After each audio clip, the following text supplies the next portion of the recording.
Welcome in to another episode of Our Sistas Keeper, the final episode for season 9, the finale of Tyler Perry's Sister Share.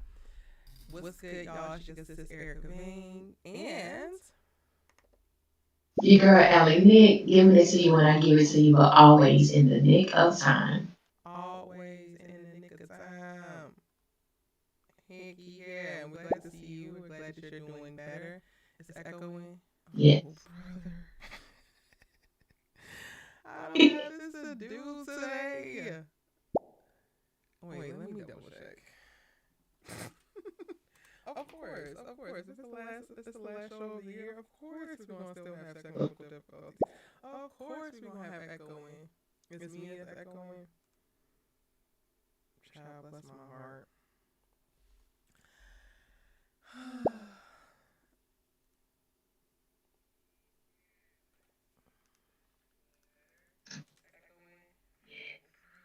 It is echoing really bad. Well, Ellie, you want to shout some people out while I figure out my audio issue? Yeah, let me go ahead and shout y'all out. And I just put it in the chat, but I want to thank everybody for your prayers, your well wishes, and everything like that. I really appreciate it. I'm not 100%, but better than I was. So thank y'all. So let's see who is up in here. Demetria looks like she was first. Von Vacations, Kendra, I hope I pronounced it right, Harris, Miss Shelley 60, good to see you, sis. Um, Brandon, Tyron Epps. Listen, don't come for me if I mispronounce your name, but if I mispronounce it, please let me know and correct me. Let's see, Janelle, Tam B,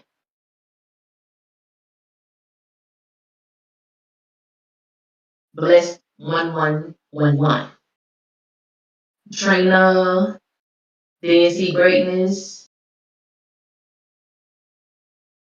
Trina, glad to see you too, sis. Alicia Green Scott, ASM, you mad at the cliffhanger? Yeah.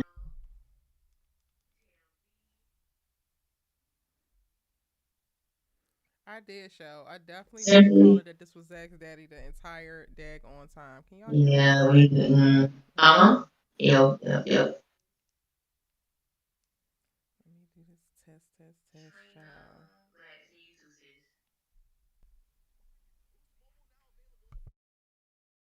What's up, Auntie Lady?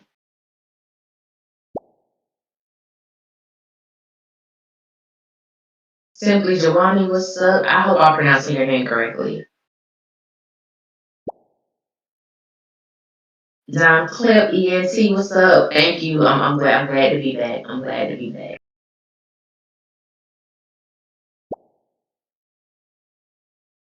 Okay, I think I'm good, and I'm not Good. echoing Okay. anymore. Thank you, Ellie. I'm sorry, y'all. You're good. Hopefully we'll have it fixed for the new year. The whole show is in and revamped, y'all. I'm doing some very different things moving forward with our Sisters Keeper, so I'm really excited about that anyway. And I'm excited to take a daggone break because your girl is exhausted. I can't even lie, y'all. I am coming to the end of this year. Like, are we done yet? Are we done? Because I feel like I'm done. I What? I am so behind. I've like been for like the past few weeks. I've been doing a bunch of like deep diving, character analysis, and like really diving into some stuff that I've been wanting to do with new type of videos that I could be able to roll out like over the next week all the way through the New Year's because your girl is taking a lovely little trip for the new year and I'm excited. And I'm basically gonna take a break. But that has been whooping my behind because I have not been able to keep up fully with my regular scheduled videos. And then I'm doing all this deep diving and like work behind the scenes. I'm like, yo, I woke up today like, yo, you're still tired. You're exhausted. Ugh. Yeah. What Birdman said, is y'all finished or y'all done? That's where I'm at. That's where I'm Yeah. at right now.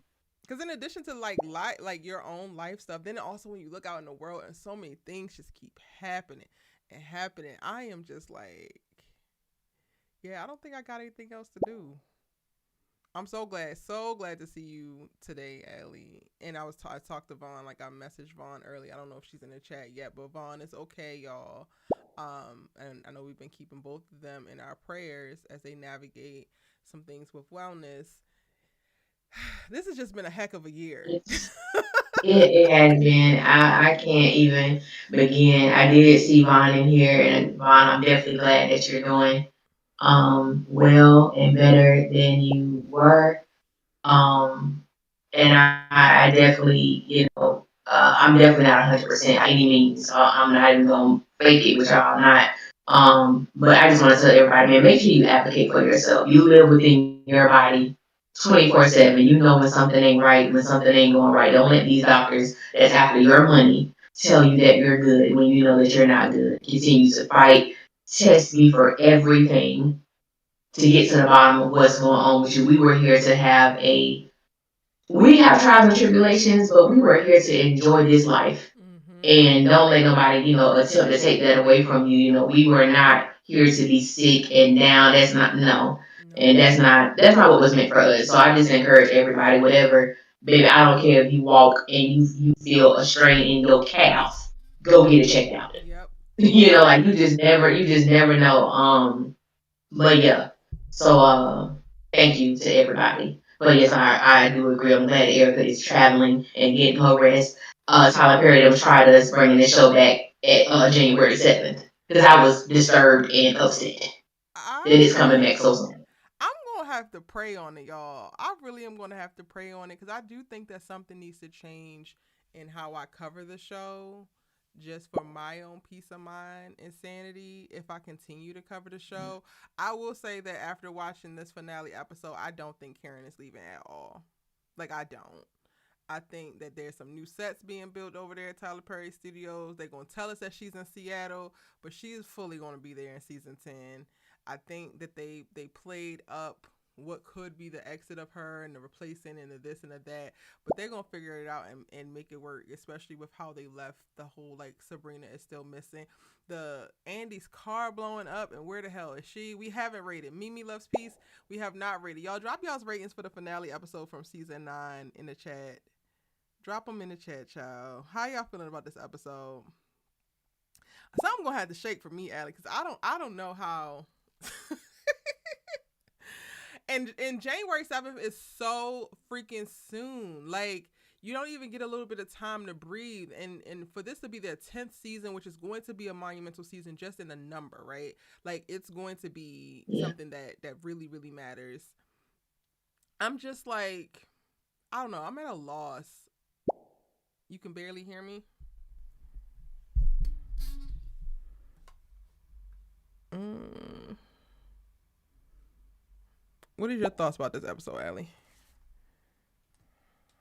You know, I knew it was gonna be some mess by the way that it opened, and maybe I'm just being picky as hell with this, but the opening scene is Zach and Fatima laying in the bed. He is fooling her.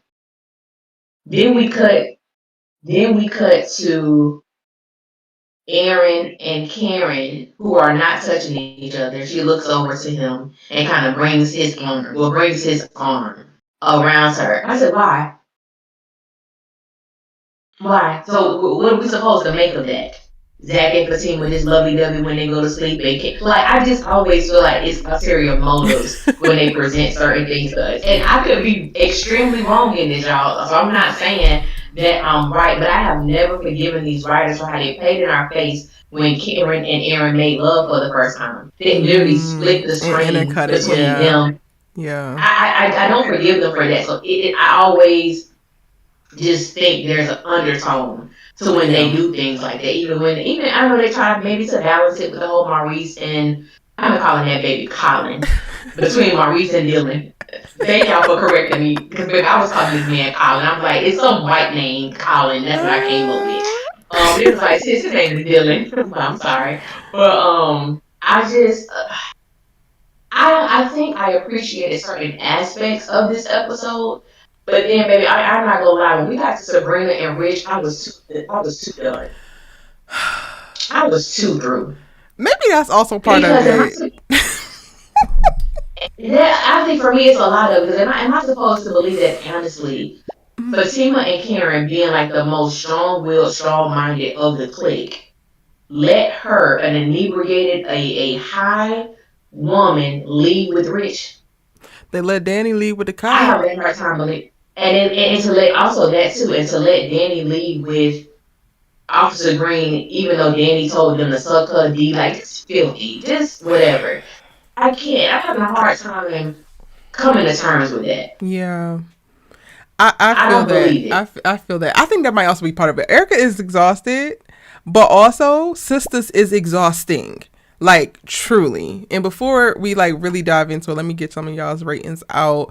Janelle, hey boo, gave it a 5. Kendra gave it a 5. Can y'all hear me better now? Trina gave it a 5. Auntie Lady gave it a 7. Tam B says rating. What I'm supposed to do? Just gave question marks.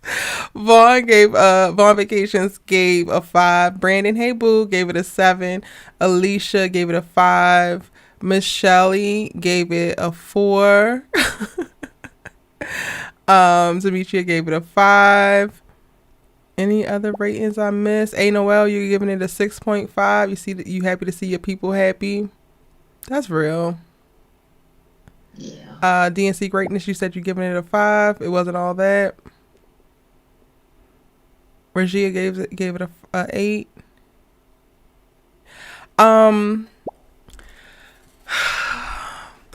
Allie, well, first of all, we typically don't even. Mimi Love Seats gave it a 5. Miss Stassi gave it a 7. Dime Clip Entertainment gave it a 5.5. The fight scene pissed you off. The choreography for the fight scene was just so infuriating. It was so infuriating.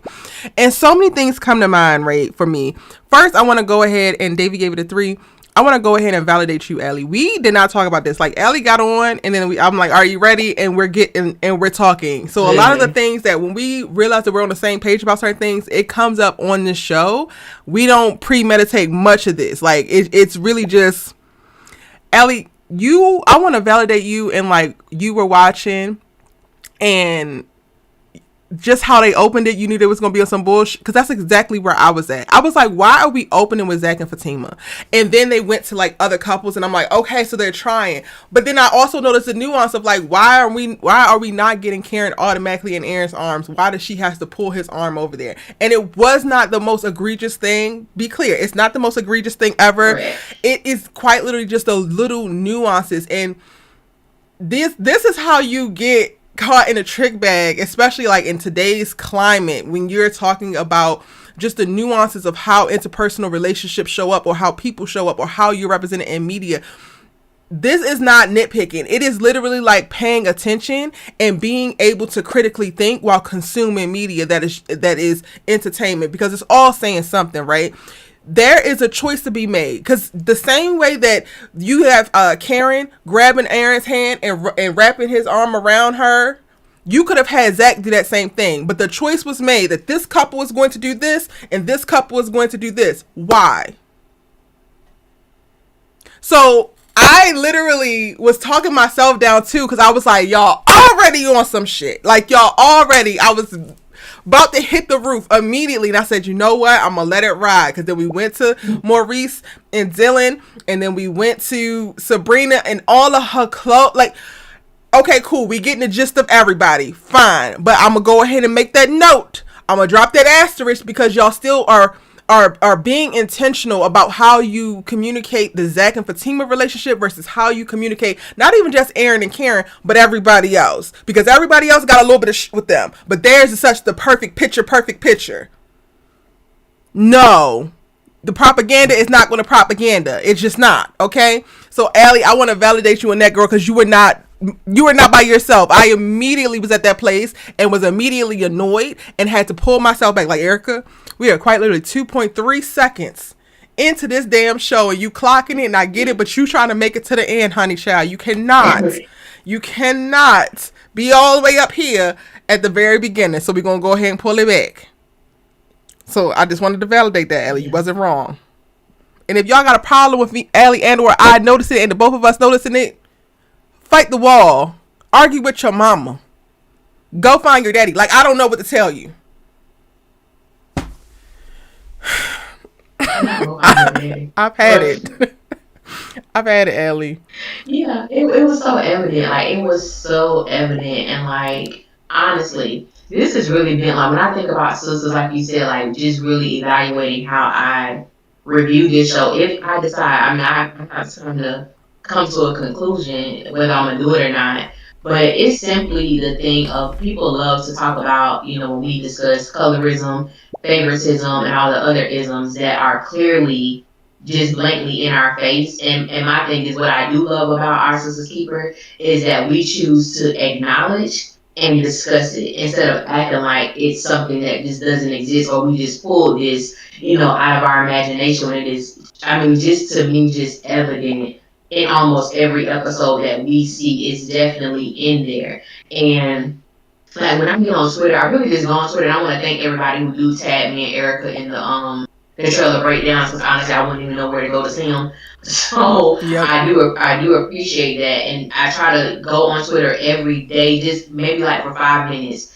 And the stuff that I see is so disgusting. There was someone who posted something about Karen leaving or something like that, or something this building just being messy. Like, I heard on the street, a word on the street that this was gonna happen and Karen gonna do this. Just straight line, try to get engagement on their posts. Mm-hmm. And then you'll see somebody say, "Oh, Karen, I can't wait for her raggedy wearing wig ass blah blah blah to leave." And my thing is, what I love about us is that we do not degrade these women or talk about them in a physical sense, Right. unless we are uplifting them.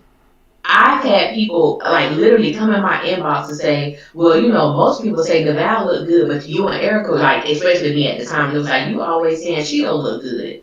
I said, because she don't Cause does he look good. do. I've never said My that God. because she looks amazing. And I've never said the Val doesn't look good. But I said, Yeah. this is when I talk about colorism.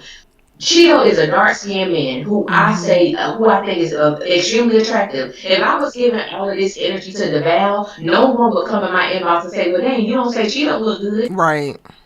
That's colorism. So because I'm uplifting this dark, or saying how I think this dark skinned man look, the Val has to be included. You want me to include him? Yeah. But if it was the other way around, I would have had, it wouldn't have been in my inbox about, "Well, you don't never say that about Cheeto." Those are the subtleties of colorism, and that's rooted in that. And people act like it just doesn't exist. So I love that we can come on here and have conversations that really impact our community as women, as Black women, and Blackness as a culture in the first place. But what I can tell you that if Ebony really did leave the show, what I am looking most forward to are those reviewers who have made a lifetime of videos. Yes, they bread and butter is just degrading her. What you gonna do if she's no longer on this show? So when people come at me and Erica, "Oh, y'all haters," like I said, the moment that I start making videos about Zach and Fatima just dogging them and dragging them, you can call me a hater then. Yeah. But the other person who has made the whole damn channel is I that. hate hearing video, I pray that she's gone, just for one for that reason alone. Because what content are you going to make now? Same. And to everybody who got on me and Erica about Karen is in the show, they crazy to say that, baby, if she's gone, you're going to see exactly what the hell we meant. Because it's going to be so evident how they used that character. Yes. Like, honestly, how they used that character. So we're going to see. I just had to get that off my chest. Sis, before we get into this. I love that, Ellie. Honestly, I love that, because that also, like, it starts to Easter egg where I'm going with the show and how I'm planning to shift Our Sistas Keeper as a whole to not just be a Sisters Live after show, but to be a platform to further discuss Black womanhood and how we navigate life, and then how that is produced, how that is shown, how that is interpreted, how that is consumed in media. And it's not even just in television, but also in film, on social media, really expanding these conversations. Because to your point, like, we do have the platform to dive into the things that the show won't dive into, but the very real triggers and little toxic boops that they can elicit but don't ever dive into, we actually give time and attention to, and we're going to continue to do that.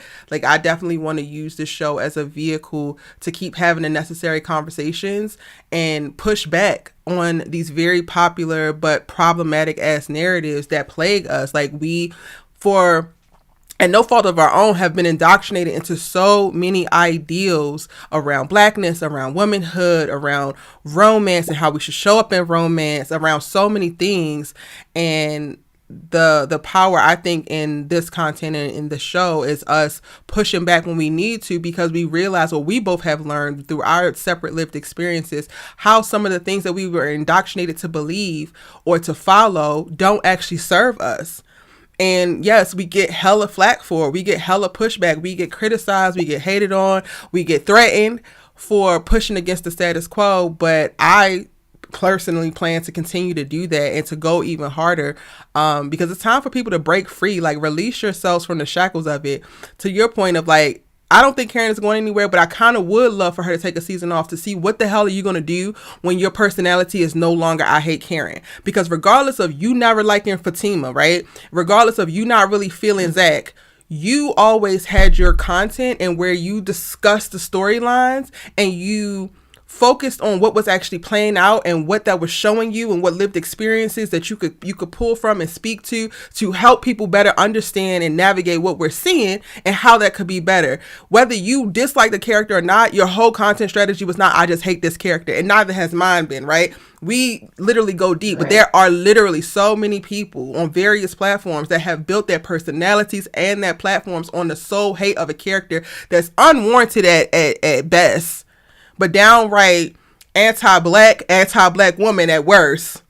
And I would love to see their muse / trigger ripped from under them. I would love that, actually. I'm so glad you brought that up. Me too. I just would love it. I really do. I'm like, yeah, so let's see how those videos look now. And that's one thing I really can appreciate, because even with like the Fatima of it all, she's never been a favorite character of mine, like never. But I always say, and even with Zach, but I always give them the props when I feel like it's rightfully deserving, and that I can appreciate it about myself. You just have some people who, even when they attempt to make not a positive video, even when they attempt to give Karen props, it is always backed by something negative. Yep. And I'm like, if you got to go back to season 2 or 3, like the whole thing of wanting Karen to apologize to Fatima and basically kiss Fatima behind because of things that transpire, I said, look, if Zach can decide to be cool with Aaron without offering an apology, without kissing his behind, we gonna do that same thing for Karen and Fatima, because Zach was a pure demon to that man for no reason. Yep. You brought up his ex-wife taking her life at least every 6, chance you could times. So that was uncalled for. He never apologized. He never went and offered his compassion. None of that. So why does Karen need to do that? And Zach did. So no, we're not gonna do that. Not We're not gonna do that at all. But to your second point, I fear they might break me when it comes to Sabrina, because, and then again, this speaks to just the subtleties. I really feel like some of the most egregious in your face stuff, I can not necessarily respect it in reference to, like, I actually respect you being a trifling raggedy whatever, but I almost can respect the disrespect or the in your face pushing of narratives. But when you get to, like, the insidious, like, the stuff that's, like, going to fly under the radar, the stuff that's going to, like, land on people and they not really going to be able to think, they don't think about it, so it's going to register for them without them, like, intentionally thinking about it. That to me is the most insidious. And, like, I was so triggered watching Sabrina and Rich. First of all, like, let's set the damn scene, right? Sabrina is in her bed asleep. All her clothes is on. We get the context of all her clothes are on because Rich wanted to prove that he wasn't going to take advantage of her. So he slept his behind on the couch after he brought Sabrina in, made sure that she was safe because she was thrown outside the club. Okay, you want your chivalry moment. And the way that you drive that home is that she's in her bed fully clothed. I'm going to go ahead and say that you're not the nicest guy that you believe yourself to be, because if you were really thoughtful, if you were really intentional, if you were really locked in and you wanted this girl and this is your future, you could just see it and you're going to try to respect boundaries and all that, then you would respect her how she respect herself. There was no bonnet on her damn head. You could have found her damn pajamas. Like, there's so many things that you could have done while still respecting her autonomy, but you just tossed her ass in the damn bed and then laid your ass on the couch and waited to get your reward. Like, oh, make sure you know that I put you in the bed and I ain't do nothing to you. That is not that is not, when he said I ain't do nothing, like you were supposed to. You're not entitled to her body because at one point y'all were boyfriend and girlfriend, or at one point y'all loved each other, or at one point, like, I'm looking at Rich and I'm like, you're still the entitled asshole. And just because you had a couple drinks with Zach's damn daddy who told you take a little bit of accountability and you get the opportunity to be Superman and rescue her from her drunken ass escapades has not changed the fact that you're an entitled asshole. Period. You're sitting up here across from her in this kitchen talking about, oh, well, I crossed your boundaries and I shouldn't have did that, so now I know I'm not going to do that. And you're an entitled asshole. The crossing of the boundaries happened after you were already creating infractions in our damn relationship. Let's talk about how you showed up in the damn relationship, the man that you are. Are you dumb?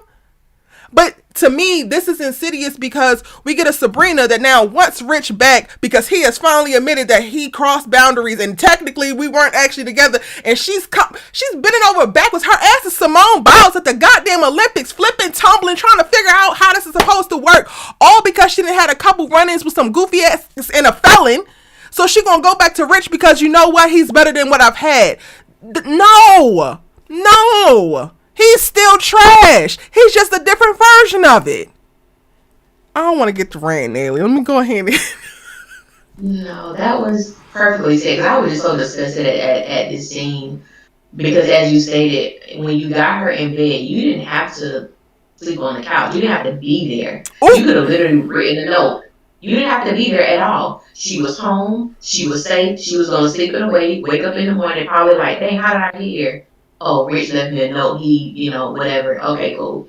And it was just the idea, and we've talked about this before, and I know this is something that you really do talk about, just because someone like you doesn't mean you have to like them simply because they like you. And when she made the statement, like, I want Rich back because, my feelings for him never changed. And this is the thing, too, I want women or anybody to understand. Sometimes it does take a while to heal yourself from feelings from a previous relationship. And simply because the feelings are still present does not mean that you need to go spin the block. I know a lot of people are trying to go back there after witnessing Nelly and Ashanti. That ain't for everybody. That is not for everybody. It ain't for everybody. And just because you have those residual or remaining feelings, you heal through that. When I think about everything that Rich has done, there is nothing that Rich has done, in my opinion, that will prompt Sabrina to say, I want that again. I want that back. Nothing about that situation made sense to me. Even the coffee, I was like, he's sitting down. I said, oh, you're serving him. Because if I could tell you, if I would have went that route, the coffee on the counter, I'm not serving you. Even that little tidbit, like I said, that may be reaching. You're not. He gets to do the bare minimum. And now she's bending over backwards, tumbling, flipping, and I'm just like, Sabrina, stand up. All you hoes, stand up. Because I promise you the penis is not that worth it. I promise you. No. Your self-respect is worth so much more than that penis. I promise you. Yeah. And I respect him because everything he's doing, he's being spoon-fed by Zach to do. That alone disqualifies him. And making sure that he keeps tabs himself because he want to make sure he get his attaboy after every little thing.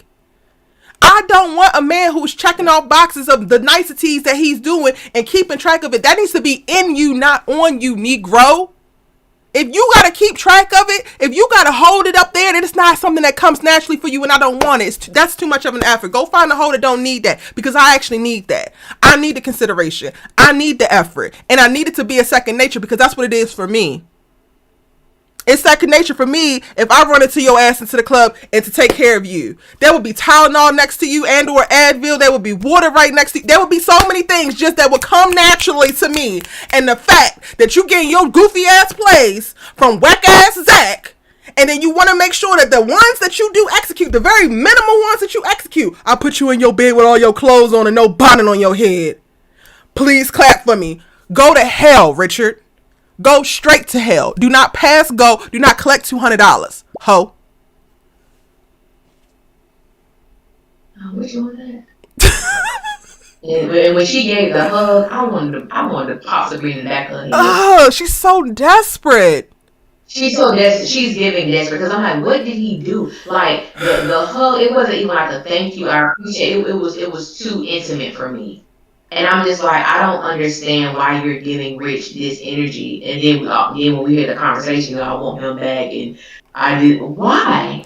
Want him back to do what? Because nothing has changed that won't lead you back to that stupid ass roach infested ass smoothie shop with another random biracial girl bopping on his penis, ho. Nothing has changed. He has showed you nothing different that says that anything that has happened in y'all's relationship previously will not happen again. But you want him back. Yeah. I just go back to what you said, right? Because if I don't like Sabrina, just say that. Just say that, because you don't. I was hoping for so much more for this character than for them to possibly have her laid up in a hospital bed in a coma. Why? While a man that she wants back, who has decided to walk away because he gonna respect her boundaries. Yeah. Sits and kikis with Zach over a non-hot ass grill with these dry ass glizzies. Talking about, no, don't talk to her when she get here. Let her come to you. She's in a coma in a hospital bed, and your best homeboy is talking about let her come to you.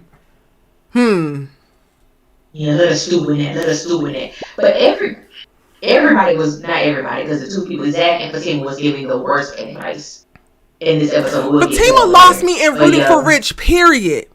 Because it's all fine and good. It is fine and dandy when the girlfriends got the man sliding pieces of them in the parts of other women. But if it was Zach, she would have leveled Atlanta if Zach stuck his penis in somebody. But Rich is okay. He's a good guy. You need to give him another chance. You was about to have your ass down at the prison behind Zach trying to stick parts of him in the parts of Deja. But you was Rich's number one fan. So Fatima had already lost me there. The moment that she gets to talking about any of them in relationships, and then you also have settled for Zach, bending over backwards for Zach, how you can't tell me a damn thing. Not a damn thing here.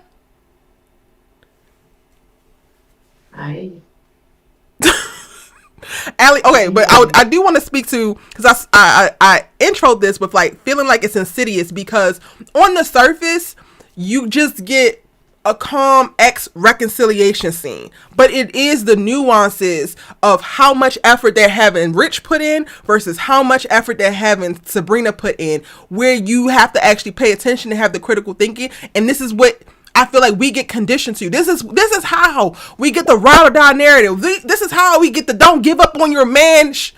He don't have to do nothing but toss your drunk ass into the bed fully clothed with no bonnet on.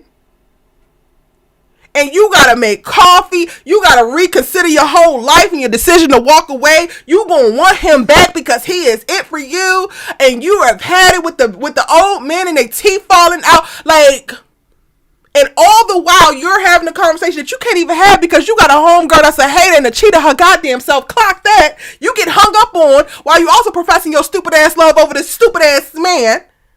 He's having a conversation with his stupid ass homeboy about how you need to be on your knees coming back to his ass. Yeah. Disgusting work. Yeah. I really just felt like, I'm like, so every couple is about to be Zach and Fatima. Every one of them. Every last one of them. And y'all can have it. Every couple is about to be Zach and Fatima. Because that's really what I get. Because, it's ridiculous. And it's like you said, because I do believe that we do have a responsibility in the content that we present. And I'm not saying everything is going to be perfect, peachy keen, what have you. But we need to, especially with sisters going into the 10th season, we need to elevate from this. I don't even know what this toxicity of people can do the bare minimum in order to have reconciliation. Mm-hmm. No, and honestly, even with the whole thing with Andy and Fatima, when people, it was so many people, one person say something, everybody begins to agree with it about Fatima took accountability, and Fatima, like, no, she did not take accountability. We need, and a lot of people use words that sound good and really don't know what they mean. And I'm like, that is accountability is not saying I'm sorry and then doing the same thing again. That is not taking accountability, and that's what Fatima did. So it's like I understand there are a group or a sect of fans that love this kind of stuff. They want to be in toxic relationships. They want something that reflects, Zach and Fatima. And if that is you, baby, I'm not talking to you. If that's what you want, that's what you want. But for those who actually want to have a compatible partner, an emotionally intelligent and mature partner, then there are certain aspects about yourself that you have to assess and even ask, am I even ready for something like that? If that person was to come to me, can I reciprocate what they're giving? Sometimes it's a yes, and if it's a no, it's nothing wrong with that. But then there may be some things that you need to seek within self to correct or handle, deal with, acknowledge. But when I look at Zach and Fatima, and I was looking at Sabrina and Rich, I said it's not much of a difference. Who the hell listens to Zach? And then I also think about this too, like even a deeper meaning. When I look at Rich and I look at the reason that he would even accept any type of advice from Zachary Taylor, the only thing I can look at is that Rich believes that Zach got a beautiful woman on his arm. He got someone that's fine. Because other than that, you don't know much about Zach. You don't know much about Fatima. Yet and still, you would take advice from this person, even though you know Zach is dumb as hell. Yeah. But you're looking at the product of what he has, the person that's on his arm. So he got to be doing something right, right?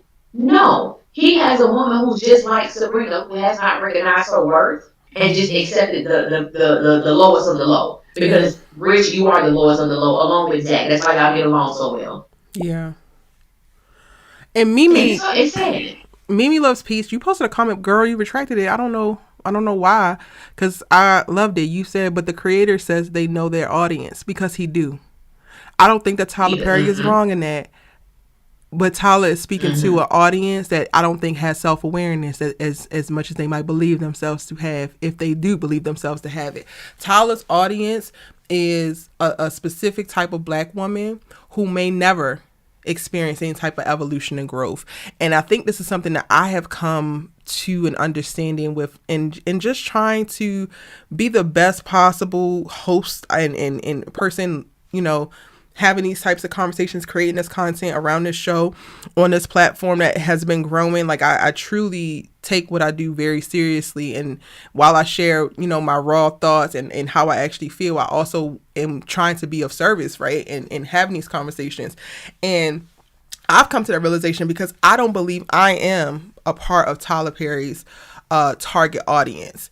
And that's something that has come up before, and I've had to really make peace with it. But I do think I'm aligned slightly because I am the outlier, and I think that Allie, you are the outlier who can find commonality and representation in who we visually see, but not be able to truly connect on the journey that we see, because we are beings who are actively seeking evolution, are actively auditing our own behaviors and our thoughts and our mindsets, and are trying to be the best versions of ourselves that we possibly can be. However, I would argue, and y'all could tell me I'm wrong in the chat or in the comments, most people don't live like that.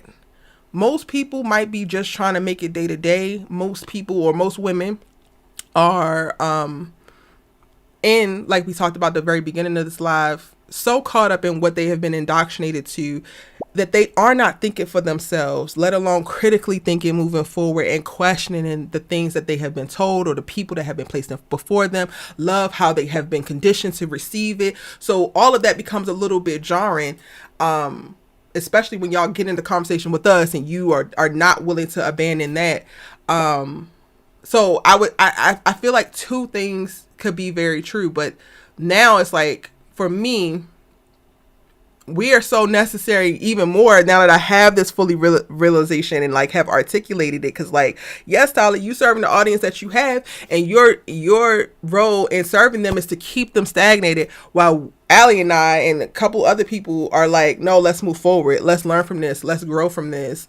But we're probably never going to see it, so I guess we're going to spend the rest of our time, it like however that's going to be, in discussing the show and where it goes in the future, is pointing out the little trap doors and the little windows that the characters at any point in time could jump out of and make a different decision that could launch them into their evolution, that could launch them into their change, that could launch them into a life that's better. But we're also not getting characters that actually want better. Now that came up because I saw Mimi's comment and then you were talking, but I don't know if I figured out how to land it. So I'm like, dang, Erica, why did you start saying that? Yeah. And that's the truth. And I saw someone had sent me this young lady, and I would not mention her name, but they sent me this young lady, I guess, who does like an overview of the episodes on TikTok. Mm-hmm. And I'm seeing, I saw people in the comments who be hating on us, but they love her.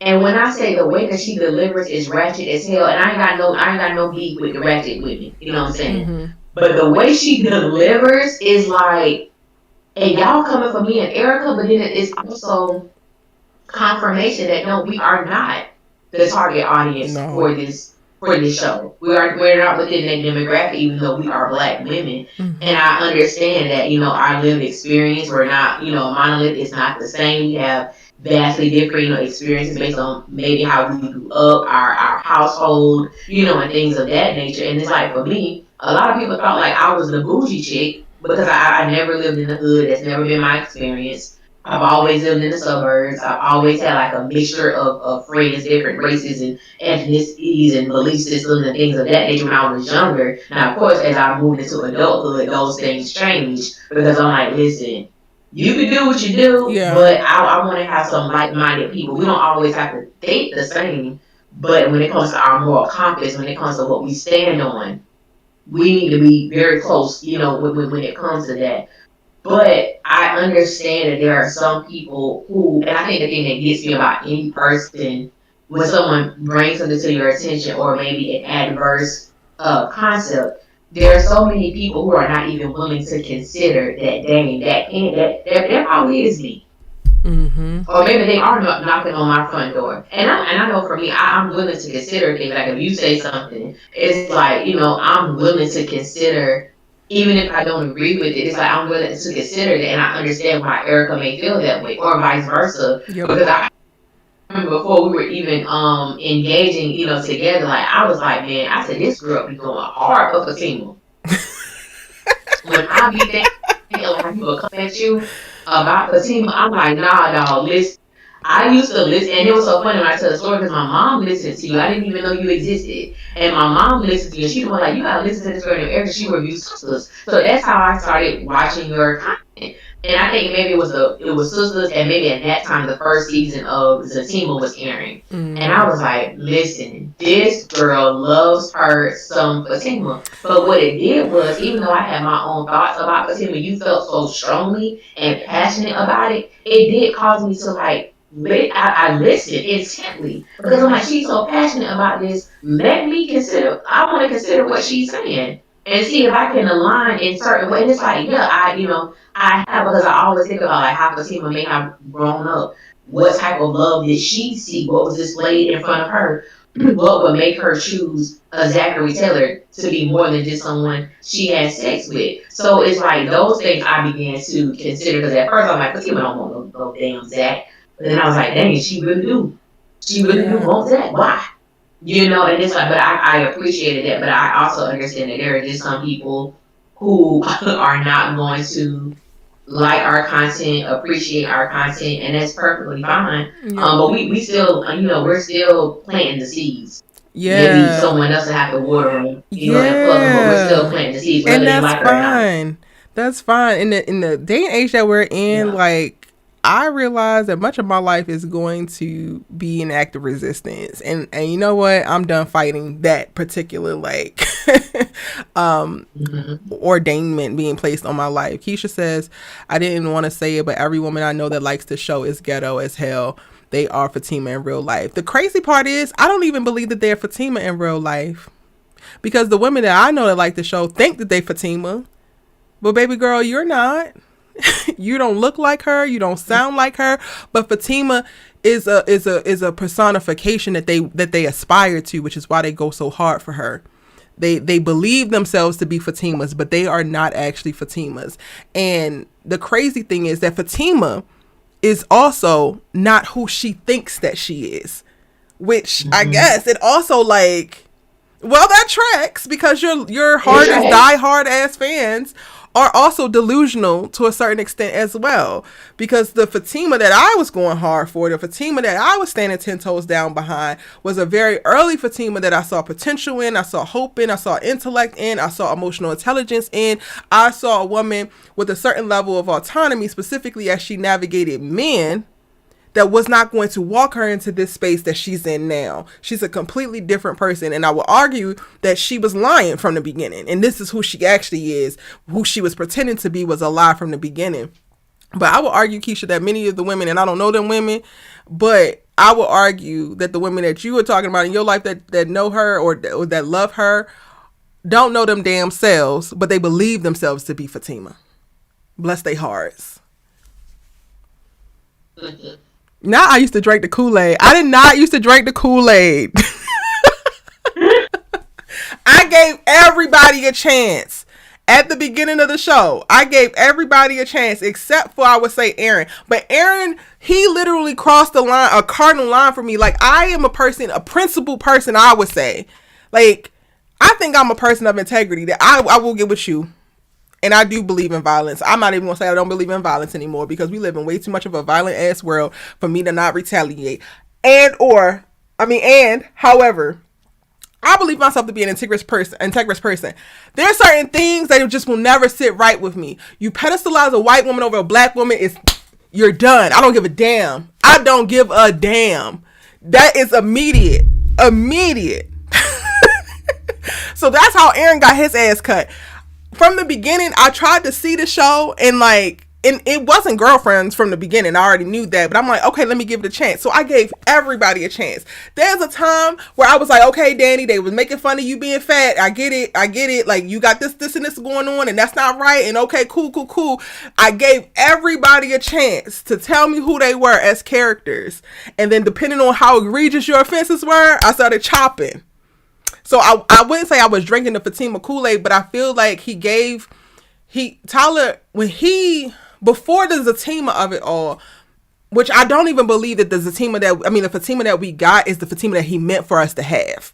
Truthfully. I think that this was like freaking lightning in a bottle, and because people obsessed, and because of the social media age, because of the pandemic and them having to go and to shoot the way, like, it was like the best storm to have Zatima happen. I will go to my grave saying that they were never supposed to be this thing, which is a whole other thing, because maybe that's something that was supposed to happen for Deval and Crystal, and everything aligned in that way. The Fatima that we got tracked.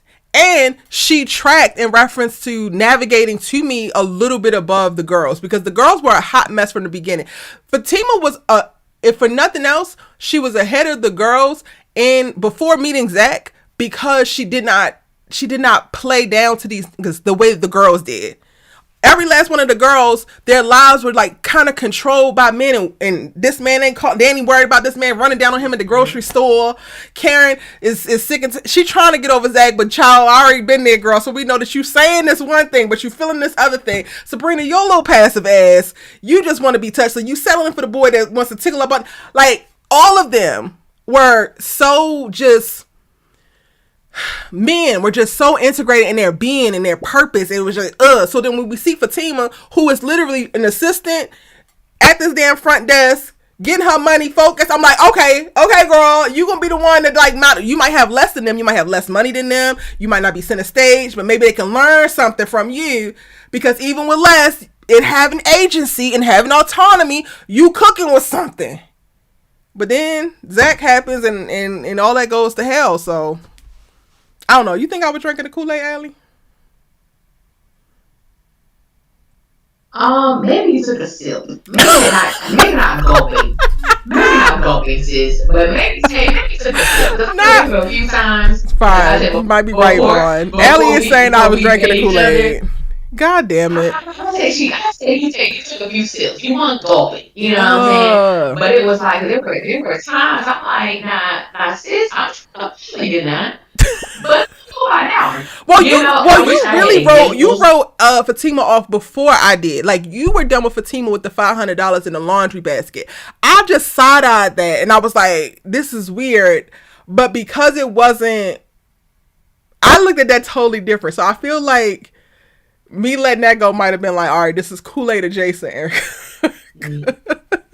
But see, even with that though, like I was side eyeing her because, and I think it's something that you stated. I don't think they expected this thing to happen with Fatima Mm-hmm. because initially, to me, they didn't start her out as that. You're telling me that this woman who knows not everything, but she knows enough, she Yeah. would roll Gary into Andy's apartment for $500. I don't believe that. Then when we see her house, it's like, oh, she got more money than the girls. Oh, her house looked better than the girls. You gave her more space. You gave Mm-hmm. her house, as far as aesthetically, it looks better than everyone else's. And Mm-hmm. Andy is the lawyer. So it's like the way it's the subtle things, it's the little things. Everything that they did is like they wanted to present the image that Fatima is better than all of these women in every single way possible, even down to how You she know lives her what? life. So fine. I But did she drink that rolled Kool-Aid. I drank that everything. Kool-Aid. I drank that Kool-Aid. The Fatima was better than them Kool-Aid. I did. I did. Yeah, and it's like that's how I feel. So even like I didn't write her off initially from that moment, but it made me look at her sideways. Like I don't know Mm. about you, I don't know about you, girl. Like I don't know about you. But then I respected her when everything started happening. How she hid Andy's paperwork. She took the stuff out of her Yeah. computer to make sure like nothing was on it. I'm like, this is what you do, sis. That's right. Protect your girl. Like I was on it with Fatima. And then when the whole thing with they truly jacked up her character when they presented her and Zach as a couple, Yeah. or them getting to know each other from that perspective. Because I just looked at everything that this woman possibly stood for. She began to They threw it lower it for the away. sake of Zach, Yeah, just to just rush because them he to was have wearing sex on that suits. couch, just like even if they were gonna Okay. put them together, she could have been the grounding force to like push him to get his together because you can't have me until you got more than what the hell you got now. Like that to me would have been a perfect little trajectory if they wanted to have her entertain him, but then still maintain the integrity of who they Mm-hmm. said she was. But she's like, yeah, I'm not this and I'm not that. Here go the coochie on the couch. Like, wait, I thought you said that you didn't like I thought all of these things and now you busting it wide open and you he ain't got a pot to piss in, a Yeah. window to throw it out of, like, huh? Yeah. When you call Fatima a bird, I was like, that is really on brand. Because Fatima became a bird to me after the first time her and Zach had sex. And the very next morning, she told him that he could stay at her house and she gave him a key to the company truck. Baby, ain't no penis that good. She was gone in, Erica. She was flapping them She wings at that was. point. Cause She I'm was. like, did you just get this mother to stay at your house and a key to the company's truck? You don't even know if this Negro got a valid license, sis. I said, baby, she gone. She gone, baby. Don't ever let me wear this no penis that good. Yeah, I'm Keep alright. my car. I'm You alright. can stay. I see the before she even gave it up. That's when I felt like Fatima was running game. I see your potential. You didn't. Mm-mm. No, you didn't. You ain't seen no Cause he potential in was no Zach still Taylor. Stop them he lies. would still be hanging that damn drywall if he did not commit insider trading. Thank you. Thank you. Y'all change his outfits. He wearing suits every day. 100 degrees where he wearing suits all the time. And then now all of a sudden we got him with the colors and the party dress. I said, baby, I don't know how y'all was at the dress. I've had it. Y'all I don't know have how. had it. But that was funny to me. That part was funny to me. But the whole thing with Fatima and Zach and yeah, that's just something with In itself. today's episode, I'm I'm calling bullshit for Fatima because it's like, girl, at this point, do you have any sense? Any sense at all? So you overhear this conversation between Zach Daddy and whoever the hell he talking to. You talking about it shady, and your idea is to now come up and be shady in conversation and passive aggressive versus why don't you pull the man aside before you even bring it to Zach? Hey, I overheard X, Y, and Z. I don't know what the hell you got going on, but you need to figure it out and you need to tell my man. Otherwise, you need to leave. That could all happen without Zach even knowing. Like, the way that she decided to go about it, I'm like, girl, this is messy and stupid for no goddamn reason. And at this point, you are never beating the bird ass allegations, because why? Now we gotta watch Zach chastise you because you robbing him of this moment, which it does. The cookout looked fire. Besides them dry ass glizzies on that damn grill, the cookout looked like it had the energy that it needed to have. And here you come asking these backdoor ass, weird ass, passive aggressive ass questions of this man that you have never met before. You not being cool at all, and then you create additional tension with you and Zach. And I'm sick of y'all already. I'm sick of the propaganda. Y'all just loving, holding each other with your full face of goddamn makeup. That's also Tyler, please. Tyler, please. All the hoes got full faces of makeup in the bed. Anyway, I'm sick of that propaganda, and I'm also sick of y'all fighting for no damn reason. At some point, do you know who you're trying to marry and or about to birth a damn child by? Because you still handle Zach every day like you just met his ass. Mm-hmm. Yeah. It do seem like Fatima like I'm so confused with that. Yeah, because I was so confused. I'm like, you literally heard everything this man said on the phone, but now I don't trust him. I don't. This is the way that she can. And you said you knew like everything about you. It was so put offish in that moment, because my thing, as you said, you could have pulled homeboy to the side and said, as you said, listen, I overheard your conversation. If you don't tell Zach that you're his biological father, I'm gonna once this is over, I'm gonna let him know. Because to drop something, because one thing I did appreciate about Zach in this episode is that when Fatima was doing all of that and they brought up his dad, he was like, y'all know how my family's a trigger for me. Like, please don't do that right now. Yeah. Like, just, and it's like, and you can't blame him. You know this. It just take the time. No, absolutely not. Yeah. That's why I was like, I appreciated that being written in that moment, because that is a trigger for him. He just lost his mom not too long ago, and you're bringing this up at a time where he's really trying to have a good moment. He know that Karen and Aaron, are leaving, and they don't really have people over to their home. And because you overheard something, and yes, that probably can put you in a weird place, but the way that they had her do it, it was just like, no, sis, this ain't. I just don't trust him. She picked the most confrontational, non-confrontational way to deal with it, and it's just like, this is childish. Honestly, it's truly childish. Yeah. Because also, let's run back your history. I ain't gonna call it whole facts, but let's run back your history in this relationship.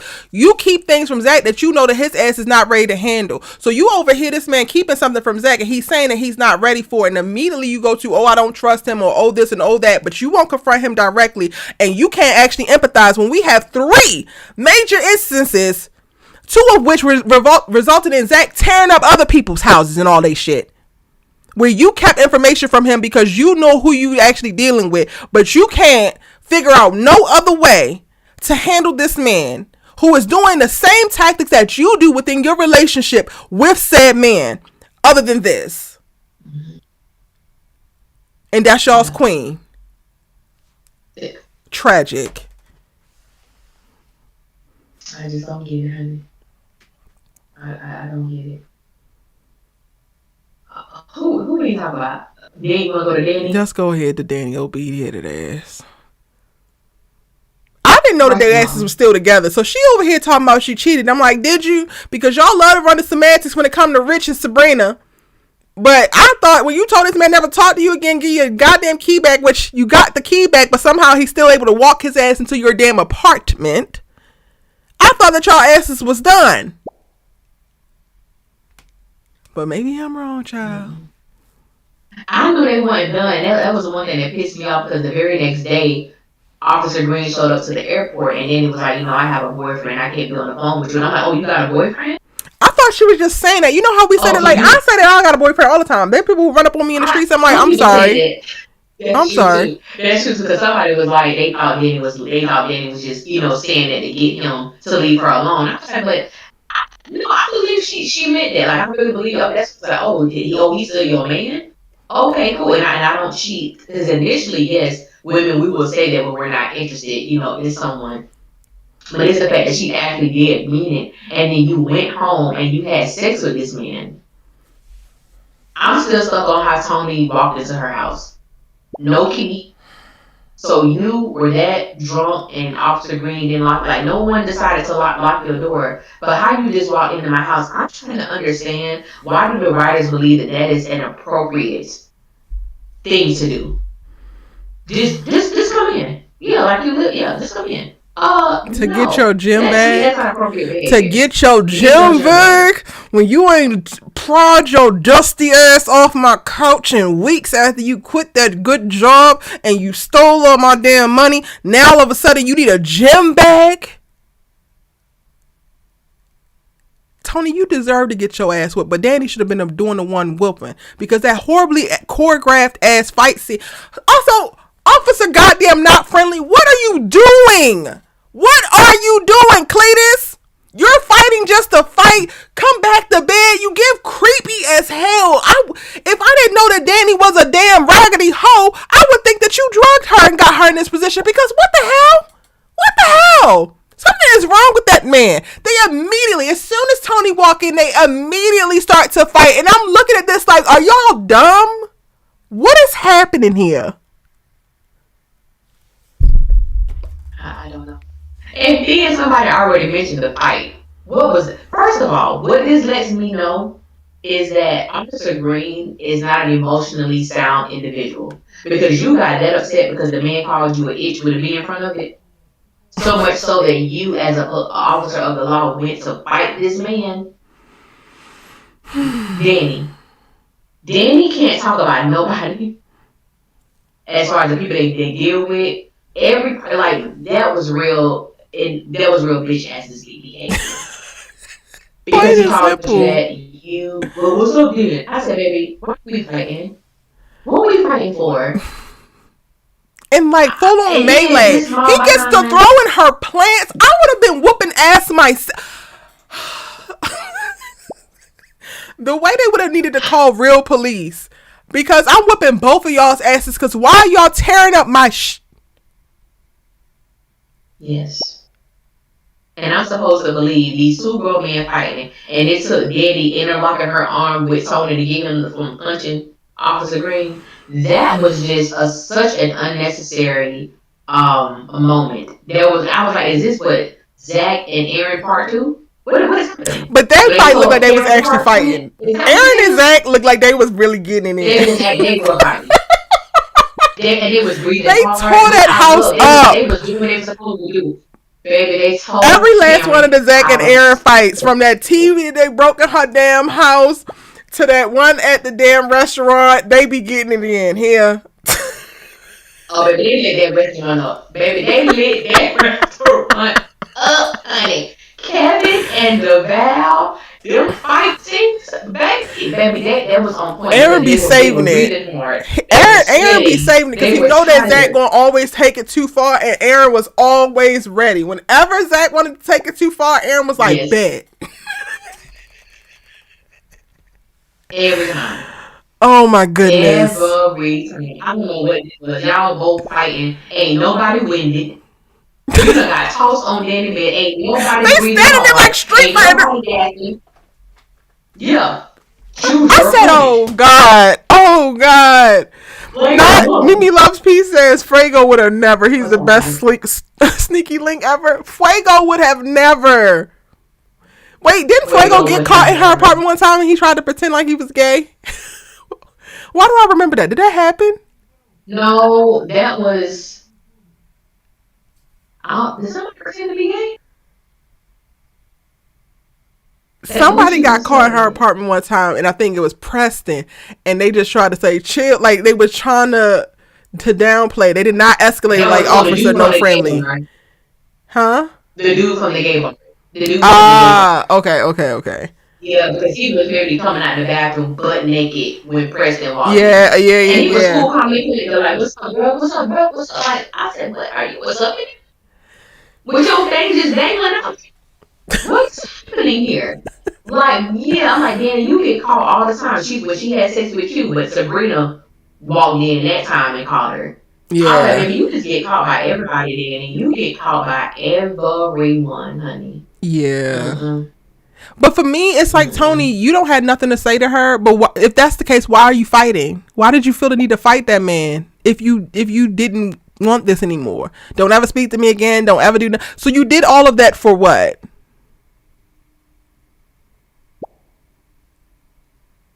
Why was Destiny Child in the room? Don't say my name. I literally said Dark Child 99. Because if I heard to say my name, don't say my name one more time, I was going to go full out the writings on the wall, say my name. Because, baby, why did you say that that many times? Don't say my name. Like, that's the most Tell me, egregious don't say that my she name. could have Don't ever say did. my Don't say my name. name. Don't say my name. Don't say my I don't name. got I said, nothing to baby, say to what's you. happening? I don't got nothing to say, but don't say Don't my talk my name. phone. Ever. Okay. So why are you fighting? What's going Officer on? Not Friendly is clearly fighting because he still wants to stick parts of him and the parts of her. So why are you fighting? If you saw this and you immediately don't want nothing to do with her moving forward, then why are you fighting? If you don't want to still stick parts of you and the parts of her, if you don't want to ever hear from her ever again, why are you fighting? And you fighting a midget at that.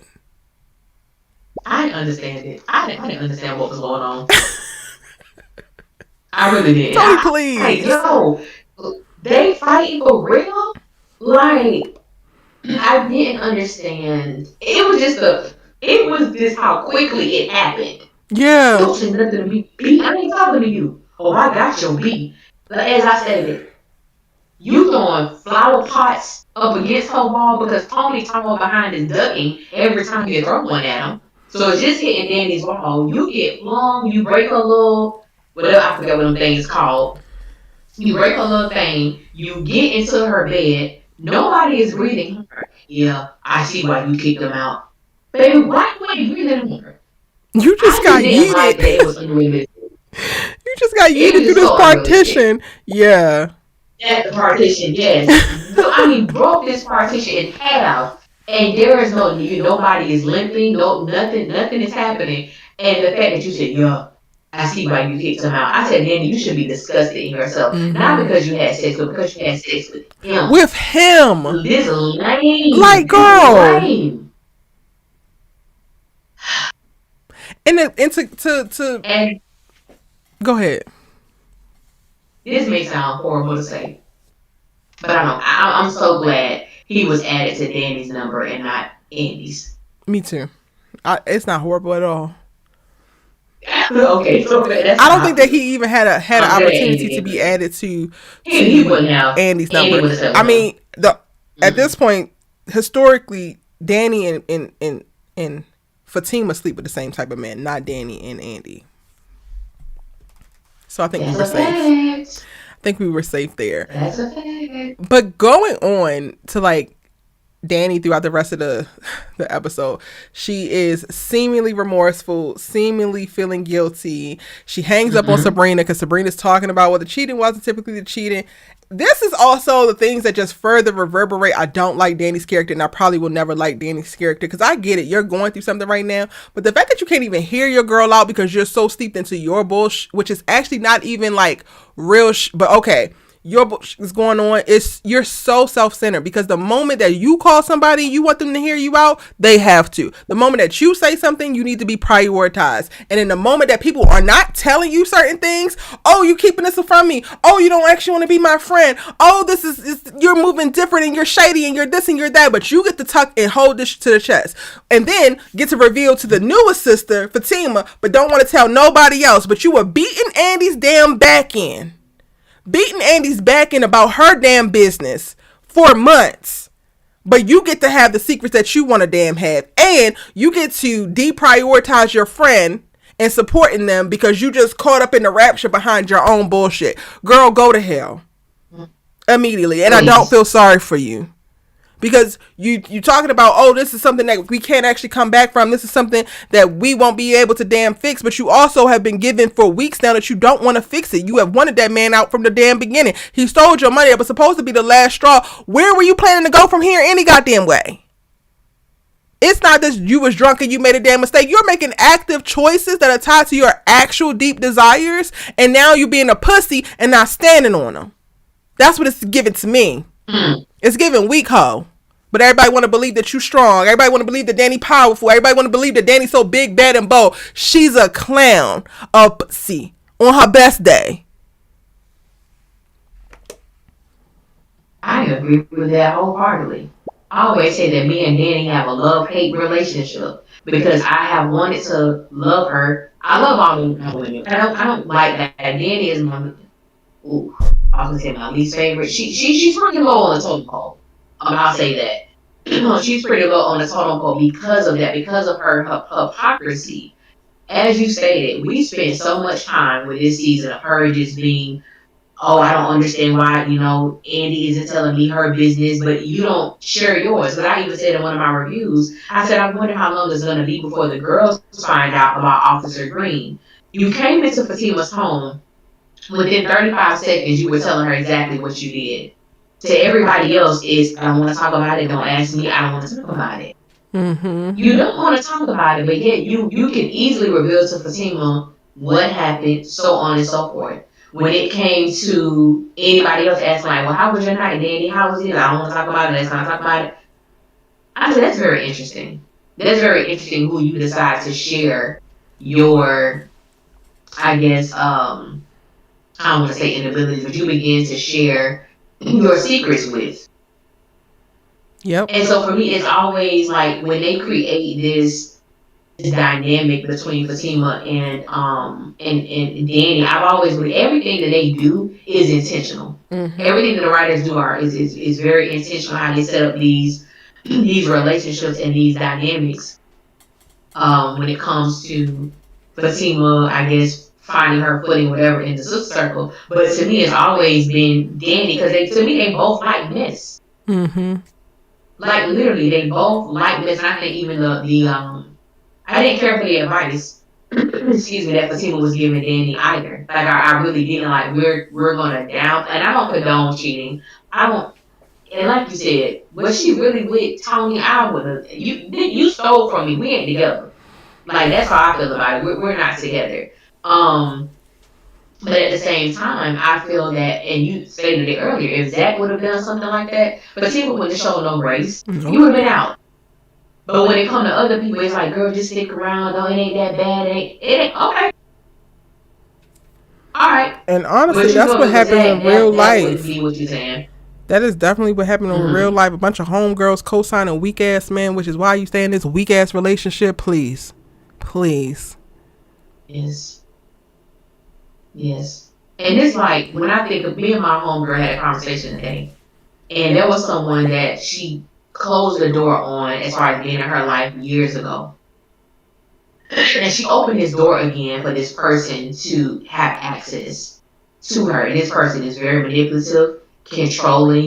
My friend has such a good heart and a giving heart. And she used that against her because she knew that my friend would do almost anything for her at one point. And we had a conversation. And my thing is, as your friend, my job is not to co-sign your BS. Or when I see something, I'm going to bring it to your attention. Now, how you choose to maneuver is completely up to you. But my thing is, listen, you closed that door for a reason. There was a reason why you closed that door. And this person is looking at you from the person that you were 8 years ago. You're no longer that person. And they need to know that. So you stand on business. You don't let fear. You don't let anything come and cripple you to becoming that person that you were 8 years ago. God has truly, just have done great things in your life to allow somebody from your past to come into your present and cause mischief, chaos, and confusion. And when I look at these sisters, like, those are the type of conversations that I really wanted them to have. Like, when it comes to with Andy and Karen, I remember when we were rooting for a friendship breakup because they needed one. Mm-hmm. Not just, well, we've been friends for so long and I'm sorry. No. At this point in my life, You are no benefit to me. You're not beneficial for where I'm going. Yep. So we need some distance. We need some space. And it's nothing wrong with that. But we don't get those things. We just get the cosign, girl, it ain't that bad. Keep doing you. I don't want Because as people like long that. as I I got want a it. Erica, if man, I say y'all something can to have you, it.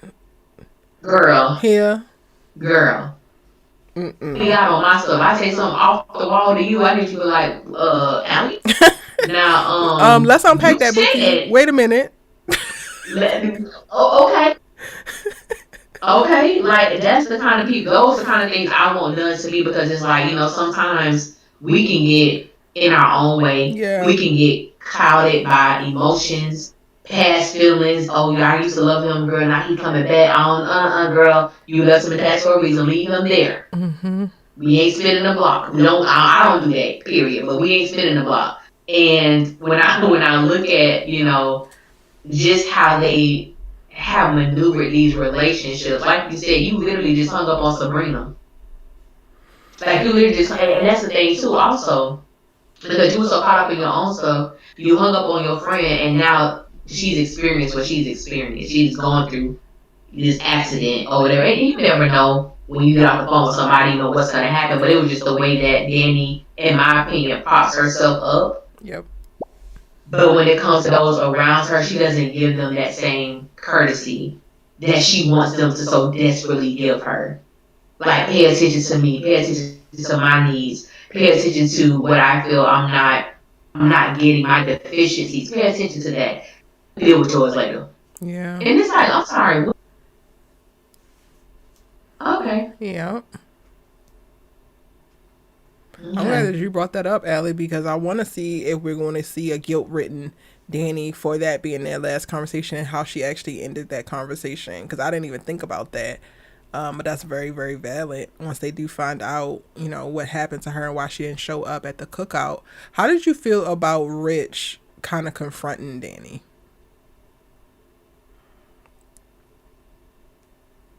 When he talked, because I'm trying to remember what happened, he approached her initially about coming over to get the bag. To get the gym bag, but that's why he showed up. And I think Danny was like, so and he told her that he did. And they in to the same me, position. when Danny stated, yes, oh yeah, we're not that far off from each other. I'm trying to understand why these men crossed the boundary. Because if I remember correctly, Tony did the same thing to Sabrina when it pertained to Rich. But I think Tony was more disrespectful, in my opinion. Rich, on the other hand, I just felt like he definitely, it was none of your business. And even the moment that, which came first? When Danny stated, how is he taking it? How is he, whatever. I don't know if that came first or when he told Danny they was kind of in the same predicament. They were like the same person. I don't remember. I think that he said they kind of same person came first. I would have ended the conversation. I don't know. I think I would have ended the conversation. Oh, because he asked me, he was like, "You still don't like me, huh?" And she said no. And that was for me. He brought it back to himself. Like, while yes, y'all are quite literally the same person, just in male and female. I'm gonna go ahead and agree with that. What just chaps my ass? You hear? Just chaps it right on up. Is when I have to watch men get catty with women, go back and forth and want to argue with women. And Rich loves that, I fear.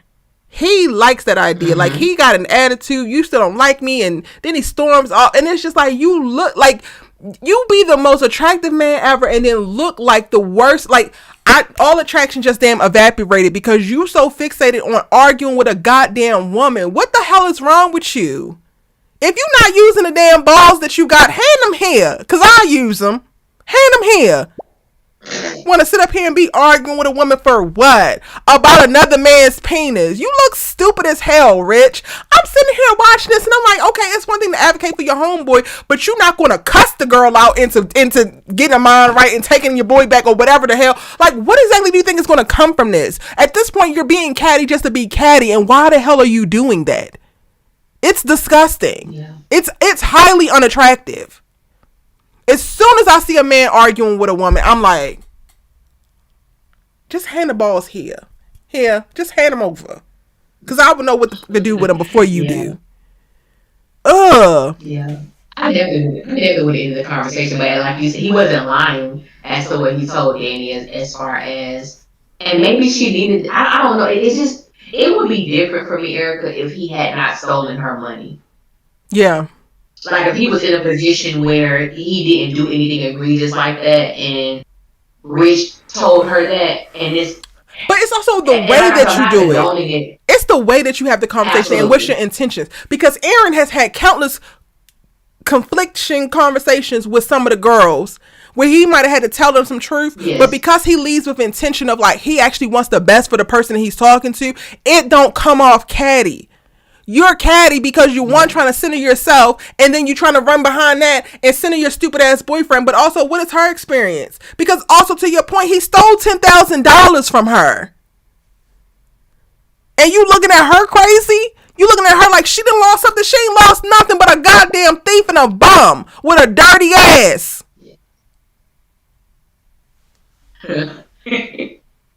Oh man. And that's true. Yeah, you cheated on my boy. I was still together. Yeah, I think he done. I don't care. I don't care. I don't care that he's done. And like you said, this is probably one of the only times we really have seen Danny show remorse for something Mm-hmm. that she's done. As it And pertains it to don't even a really man. deserve it. Your homegirls don't get this level of He remorse doesn't. from you. But you giving this remorse to this goofy nigga. Your homegirls that Yeah. have been riding for you for 20 plus years don't get this kind of remorse ever. And you handing it out to a nigga with clown ass, loser ass, pussy ass friends? Mm-hmm. Deplorable.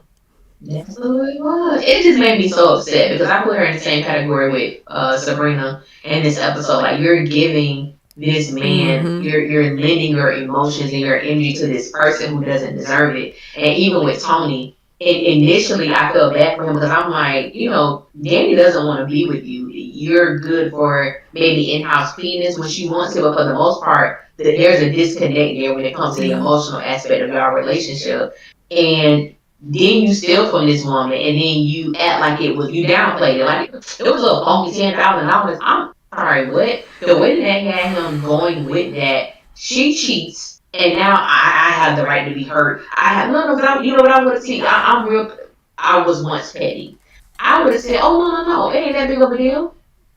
It ain't that big of a deal. You stole 10,000, right? You told me like, why am I mad? What you mad for? It was over by the time you got it. What you mad for? Were Hmm. your feelings? It hurt. Why? Oh, you don't know either? Oh, okay then. So it's like these men centering. I feel like all the men are they're turning into Zach because what matters is Zach exalting his feelings above everybody else's. Mm-hmm. I ain't had no mother, I ain't had no father, and this what happened to me, and people did this to me, and people did that to me. But you slinging STDs, you're cheating, you're disrespectful, you didn't financially help Karen, you did all of these things, but yet your emotional well being supersedes everybody else's. Mm-hmm. How? I don't even know why this show is called Sisters. You It stole should be from me, Zach and and then you them. acted as if it was no exactly no. As if it was no big thing. I cheated. Okay, I was wrong in what I did. I'm feeling the weight of my decision. Don't call me no more. Don't say my name. Don't call me ever. But you don't feel what you did to me was hurtful. Yep. You don't feel what you did to me messed up the trust that I had in you. You're minimizing how I feel about you stealing, but yet your feelings matter in this moment. I can't be with nobody like that. Mm-mm. And ain't no I else just I says can't. clock it because how you get him is how you lose him. And Tony knows how Danny rolls. He knew that she was still with Preston when they got together. Then and was standing outside that airport like, yeah, I'm the next nigga. And like that's the attitude energy that he had to me. Yep. Did you standing next to this girl's man and you don't even care because you feel like I'm next. I'm gonna get her. You did. But what's the problem? This is Congratulations. how Danny Ting. roll. Tell us I don't cheat. Girl, you are a bona fide cheater. Yeah. bona fide cheater. Mm-hmm. No, they're talking about that. Andy's car blows up. I just said why. For why?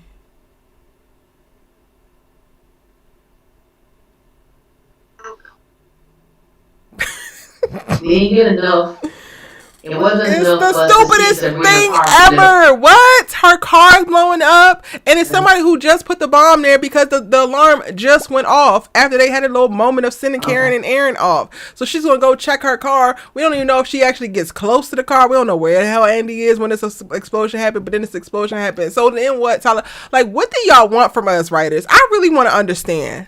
Because what?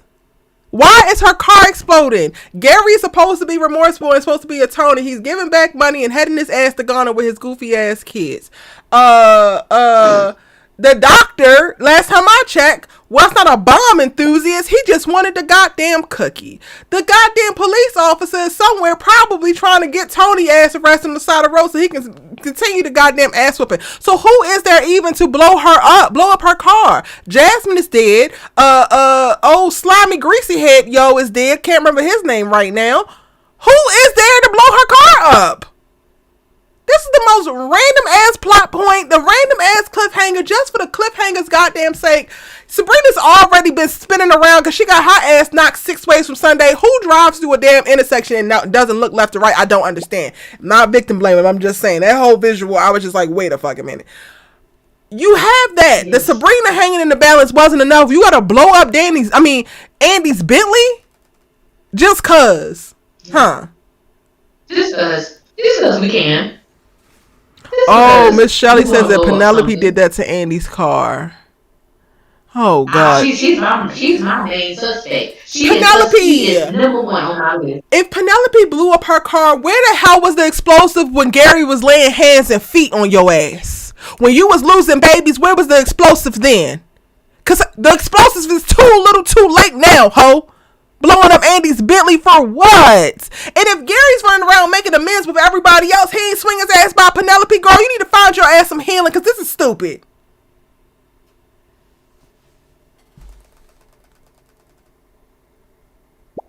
Yeah, Penelope number one for me. She is definitely number one. A. Noel says it could be Dr. Cruz. Because why? I thought about him too. He's number two for me. I said it's either Penelope, she's number one. Dr. Cruz is number two to keep her from this case.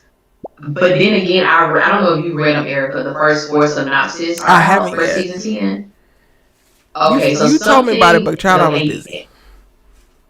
Yeah, it was. It's 4 of them, and it's almost as if like their past comes back to haunt them. I said, I don't even give a damn. Like, how the past gonna come back to haunt them when that current writers' room didn't even watch the show from the beginning?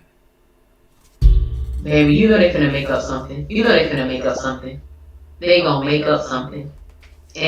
no sense. I read the first 4, and you know them I call them philosophized synopsis they try to give us. They don't say anyone's name. It's such a broad synopsis. I'm not gonna read that mess. What are we talking about? What happens? Who coming back? Past the what? To the fact that y'all blew up Andy's car. That was the most aggravating scene to watch ever. I'm just like, what the are y'all talking about? Her car? Where are the cameras? Somebody might have got some footage. Because as you stated, we heard the alarm. So y'all just did something. And in a matter of seconds, the car explodes. Okay. Just cause. This is why I say I don't have time for sisters in season 10.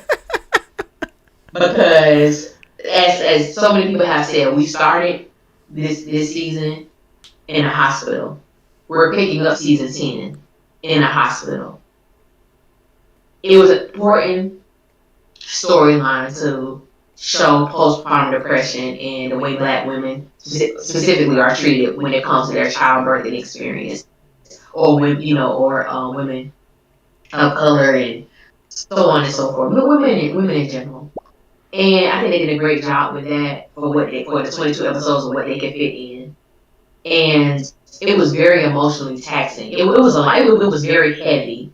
and then possibly we get this new season, because the first episode is called Next of Kin, and we know anytime that's brought up, it ain't looking too good. Yeah. And I'm like, I don't believe I have the emotional bandwidth to go through that again. To watch another sister fight for her life, Yeah. be in a hospital, this turmoil. I don't understand the reason that they feel they have to go to such extremes with this show.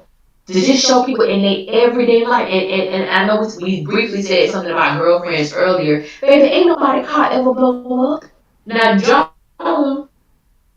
car rolled off the hill, but ain't she nobody told her car that ever damn blow Porsche up. real good. She told her that Porsche real good. Baby, she told her that Porsche. Baby, I was pissed off. And I said, if you didn't put that car in park, I know you got to throw up, Joan, because you're drunk as hell and it's a handy one. But baby, my heart hurt for Joan when that car rolled down that darn hill, honey. Same. But it's like, and these women went through, like these women went through the pits of hell. Some of it they own doing, and then some of it situational. But when I look at that, we don't have to have people getting killed. We don't have to have things exploding. I don't even know what we're watching. And I know there were some people in the last video, the video I did today, was telling me about the haves and the have-nots, about how Tyler, would just kill everybody off. And I've never seen an episode of the show, but I remember so vividly when that show ended, baby, people was dragging Tyler Perry through the mud on social media. Because you had these people watch that show for, what, 7 or 8 years, and then you kill everybody off except 2 characters? You killed main characters off. Wow. You killed everybody except 2 people. And I was like, that's crazy to me. That's why I can't consume a lot of Tyler Perry's content. I can't. I know y'all keep asking me about Beauty and the Black, baby. As I told so many people, I bowed out after the first half of the first season. I can't do it. I can't. I'm sorry. I can't.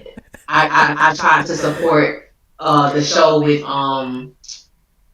what's her name, Jesus? Her name is not Levita Alizé Jenkins, but I can't think of her real name right now.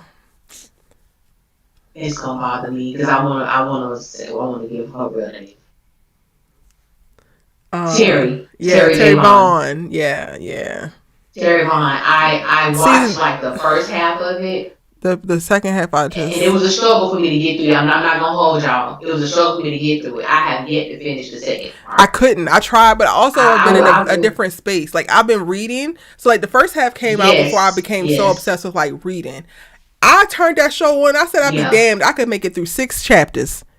I ain't gonna be able to do it. And one of my cousins watches it, and it's the only show that he watches that I was watching, and nobody else watches. He's like, Erica, can you please watch it so I can talk about it with you? And I said the first half, okay, cool, but no, I can't. I that's one that I couldn't finish. I did do Beauty and Black. I didn't do the videos fully, but I did watch all of Beauty and Black. But Miss Governor, it's too simple. It's too simple.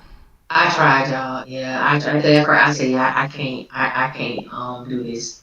And yeah, the reading thing, I started reading more books, and I'm like, yeah, this is so interesting. It's amazing. DNC greatness. I would love for him. Sorry, I would love for him to ruin Zatima. I would love that, because to me that would be the most authentic way it ends. They are not the perfect couple. They are not even a healthy couple. If we're not keeping them together to milk y'all asses for ratings and for relevancy online, this couple would not actually make it. So if we're coming to the end and Tyler gonna start to blow things up, I would love for him to blow up Zatima first, because their asses are unstable. We love it. Sorry, what were you saying, Ellie? Girl, I think I was reading somebody's comment. I don't even know. Oh, they said Tyler killed everybody off on If Loving You Was Wrong. No, he didn't. See, I never kill seen everybody that off. He did not kill everybody off on the Love. He went left. And that was my show. Yeah, I think that was the first Tyler Perry show that I was really into, because Trevante Rose was on it, baby.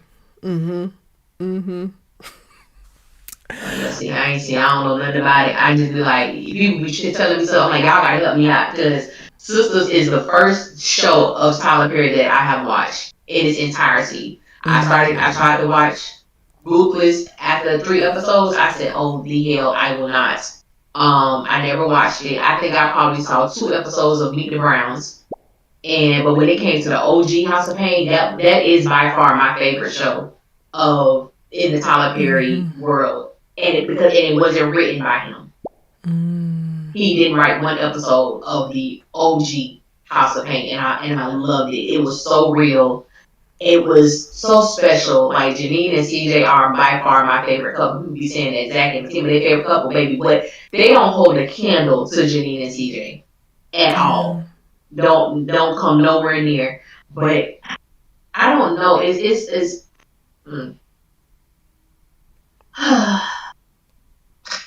I don't know where we go next, y'all. I am going to read them synopses. I haven't checked them out just yet because, like I said, I've been busy behind the scenes. But I got to create a couple videos to hold y'all over. Our Sistas Keeper, like I said, will be changing in the new year, y'all. So keep a lookout. I don't even know if we'll be back when Sistas returns on the 7th because Our Sistas Keeper for me is much bigger than Sistas. And also that's just too damn soon. Honestly. It's really just too damn soon. But we will keep you posted. If you haven't already, go ahead and follow. I did create another channel specifically for Our Sistas Keeper where all of the clips will be and additional content will be. So go and follow at Our Sistas Keeper here on YouTube, but then also on other social media sites. Did we talk about everything with all of the characters? Karen leaving. I love Karen's dress. I was talking about her dress at the top of this. I called that because that was an easy go-to. Like the writing was on the wall that her mama had cancer. I still don't understand her mama. I'm not opposed to her mama and Zach with daddy getting together. But also, it's just not what the damn show is about. And when we don't have solid ass storylines for the main characters, I find it really hard to like really drop into the supplementary characters. I really do. So that's kind of where I'm at with that. Supplementary characters who literally have been here for 30 seconds. Like, I had to come to terms. And it sounds horrible. I don't care about Andy's mom. At all. And she's not likable, so you're not even making us care. Yeah, I don't care about her mom. I don't give a damn about Zach's father because all this is going to do is give him more airtime. And he got a deceitful spirit. He came in with a deceitful spirit on his ass and he comes in after the damn mama did. Sir, please. And you look fine. Fine. Okay. Moisturized. Zach got it. Go ahead. Go on. Deceptive and a liar because you told us that you had a son, a younger son. What did he say? His son died when he was a baby or something, and that's how he connected with Zach at the gym. Like, that baby need an organ. That baby need an organ, Allie. That's why his ass is here. The person on the phone is, have you talked to Zach yet? That baby of his is dying, needs an organ, and that is why he has reached out to Zach. I don't even like Zach's ass, but you gonna go to hell, sir. But then he told the person on the phone that Zach is his only son. So I'm trying to understand, like, what is happening? Yeah, he was like, Zach is my only son. Yeah. So it's like, I don't know what to, because as you said, you've been lying this entire time. But I know, like, we everybody was pretty much, guessing that, or was calling that this was his daddy. But I knew for sure the moment he talking about Zach daddy was, the crack, when I said the crackhead really moved to Canada. How did the crackhead go to Canada, sir? It was in that moment I'm like, baby, you full of shiz naive. You full of big shiz naive. Period. Sir. Because everybody in Canada, you've been lying to this man ever since you popped up. And like you said, you came after his mom died. You wasn't at the funeral. You know Zach didn't have a good relationship with his mom.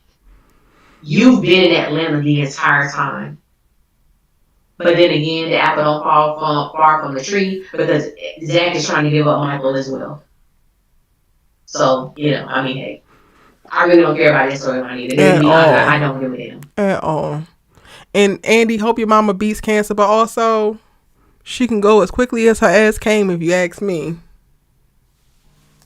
Send her back to Tallahassee. Send her back to Tallahassee, Florida, please. lying on the church so you could trollop about with another liar. Please, lady, please. And keep the lie from Andy, because what? You don't give a damn about hurting Andy's feelings, so why the hell are you lying? Okay. That's the part I don't understand. You're so bold, but yet you have to keep something hidden. How you know this man up? Don't be in grown folk business on me. What are you talking about? I met him at a bar last night. What is the big secret?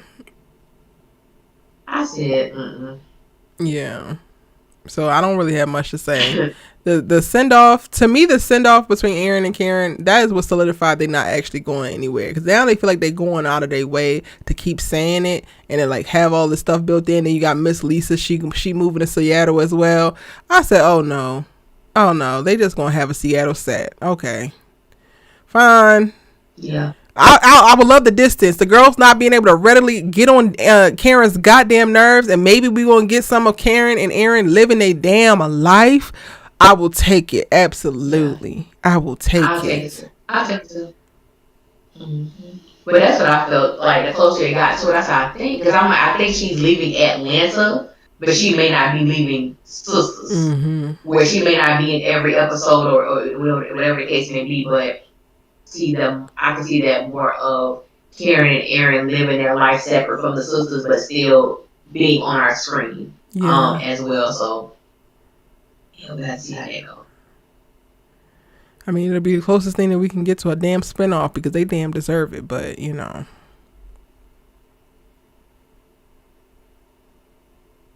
Yeah. Anything else that we need to talk about, y'all, before we get out of here? And we bid you lovely Our Sistas Keeper fans, friends, and family adieu. Wishing y'all a happy new year, unless you watch some of our other content, which will also still be on our channels. But this is the last episode of Our Sistas Keeper for the year. We had a hell of a year this year with Our Sistas Keeper. Between the regular episodes and then the deep dives, like, I really enjoyed our off-season coverage. Our hiatus coverage was elite. I need to revisit that and repost some things, because those conversations was... Hello? Yes. Like, I encourage everybody, go back and look at those videos that we did during the hiatus, which that was a good long break. It was. I appreciated it. The conversation that we did have, digging a little deeper into the episodes and the characters, and just our analysis on certain things. It was really good. And y'all definitely go back and revisit those episodes. I really enjoyed making those. Those conversations was like right up my damn alley. My little introspective ass. Let's unpack this. Spirit was just so happy. Why was Andy on the couch and her penthouse had 3 bedrooms? And that's your mama. When I go back to Baltimore, well, now I stay with my grandmother and I actually have a room. But when I used to go back to Baltimore, my mother got rid of my room in her house, y'all. Before she moved to this new house, she got rid of my room, got rid of my bed, got rid of every goddamn thing. And when I would go back home to Baltimore, I was sleeping in my mama's bed. Because, girl, what? Why are you on the couch? You got this king size, looking like a California king size bed. Why the hell are you on the couch? Child. Baby, why? I remember, girl, I had came home. I had took a break from college. Mom had a 4-bedroom house, beautiful home. Girl, I came back. I was home for almost a year. There were probably, out of that whole year, I probably slept on the couch maybe 3 times. I slept with my mom the entire time, unless she was out doing her thing. Yeah, I didn't care. Right. Hey, mama, you heard me, but I'm gonna sleep right in this bed with you. Scoot over. Like, that's where I'm about to be. Like, I don't understand it, but I'm not sleeping on no, like, faithfully sleeping on the couch. I'm gonna get in this bed with you. Now, she did have like a loft upstairs, but it was a couch. It wasn't like a pull-out bed or nothing like that. I'm gonna be uncomfortable. Baby, I'm gonna sleep in this bed with you. Period. I sure am. Any but thoughts why on are you sleeping on Sabrina? this couch, Andy? Like you said, you got multiple bedrooms. Any thoughts on Sabrina and what will be up with her? She's coming back in a coma. That's all I got. And Rich is going to be playing a doubtful ass man. Rich is going to be down there. Oh, girl. Oh, my Sabrina, my Sabrina. Yes. Please. Yes. I ain't going nowhere. I'm gonna be here when she wake up. She gonna know I was like. It's not about you. It's The girl is not in a coma. about you. Like that's how I feel. That's how I feel he's going to be. He has to let everybody know he's gonna have all these crazy Yes. balloons and flowers because he's so performative. He is so performative. It is such a distaste. That is, in my It opinion, is. It's that is so a annoying. distasteful trait. It is so distasteful, and I just believe that so Novi as a character deserves more. Mm-hmm. And even this episode, I do want to say I want to give KJ her props because I think KJ is an amazing actress. But even in the opening scene with her and her mom, I enjoyed seeing KJ in that light, and Yeah. I wish they would give her more of that because she's really great in that space. Mm-hmm. And I'm just like, y'all just do not like really serve, in my opinion, don't really serve the talent like you should. I feel like with Ebony, I feel that with Ebony's performance in season 9, it made a lot of people look at her differently. Well, people started looking at her differently when they watched the movie of the 688. Mm-hmm. That's when a lot of people started to change. Well, I like her now. So you like Karen now because you saw Ebony in the new like that. Anyway, that's how I know y'all just sometimes. Yeah, But very, because she been that you girl, know what I'm saying? and Yeah. you could have seen And the variety that Ebony had to offer if you just go watch the damn web series that Allie and I can't stop talking about. Like, yes. Yes. We told y'all, we've been saying, how do y'all say she did? Because the proof is there. The proof is there. It's been there. All you gotta do is go look up Self Love and watch her. Watch her. I think she had like 5 seasons. So when people say, "Well, I don't even know where they came from," if she had a hit show before Sisters, hmm. had a hit show. It was amazing. But when I saw that, and then it's like, oh, season 9 made me look at Karen differently, made me look at Ebony different. Ebony been giving us the first episode of this show. Every single day. She's been giving. If I'm not mistaken, she's the first sister that we saw cry when Zach was down on his knees begging, and it's like I'm fighting against what I know is wrong, but it feels so right. We saw that from the very From beginning the of what she was capable of beginning. doing, and I just thought about just her emotional state after losing her mother and Mm-hmm. what she had to deal with, process, be able to perform and sit in it for however long she had to, film those scenes. It's amazing, and honestly, a lot of those people, in my opinion, is no dissing them. I don't think they could do that. Yeah. I don't think they could sit in that they could do that. So when I talk about her ability and what she has been able to do on this show, to me it has served the greater purpose of maybe people not liking her because of whatever their reasoning is, but just looking at a talent for who she is or who they are and just going by that alone. And I also give kudos to us because when I think about Fatima as a character, going back to when we talked about the favoritism and the other isms, because I know people talk about us on Twitter. Hey y'all, and I've been seeing y'all still, popping our comments and posting them on Twitter and having y'all think pieces. I should start commenting on y'all stuff. I haven't done it yet, but Wait, they y'all do be seeing y'all what? take other people's They do comments. what? Girl, they come and screenshot comments and post them on Twitter and have think pieces about them.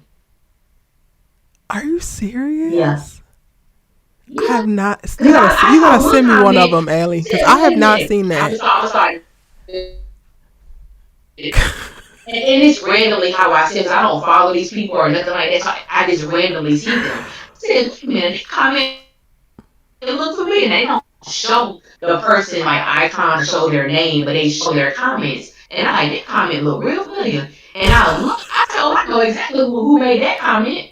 Yeah, and they crop it and then they put it on their stuff and make their little think pieces and stuff like that. I see this our comments. So thank you for checking out Our Sister's Keeper. Glad you enjoyed it. You Bless decided to their take this person hearts. comment and make a think piece. But when I say that I want to see more from Crystal, these are the things that I mean. Mm-hmm. Somebody was talking about how we want to see her suffer. That was like one of the things that we want to see the character of Fatima suffer.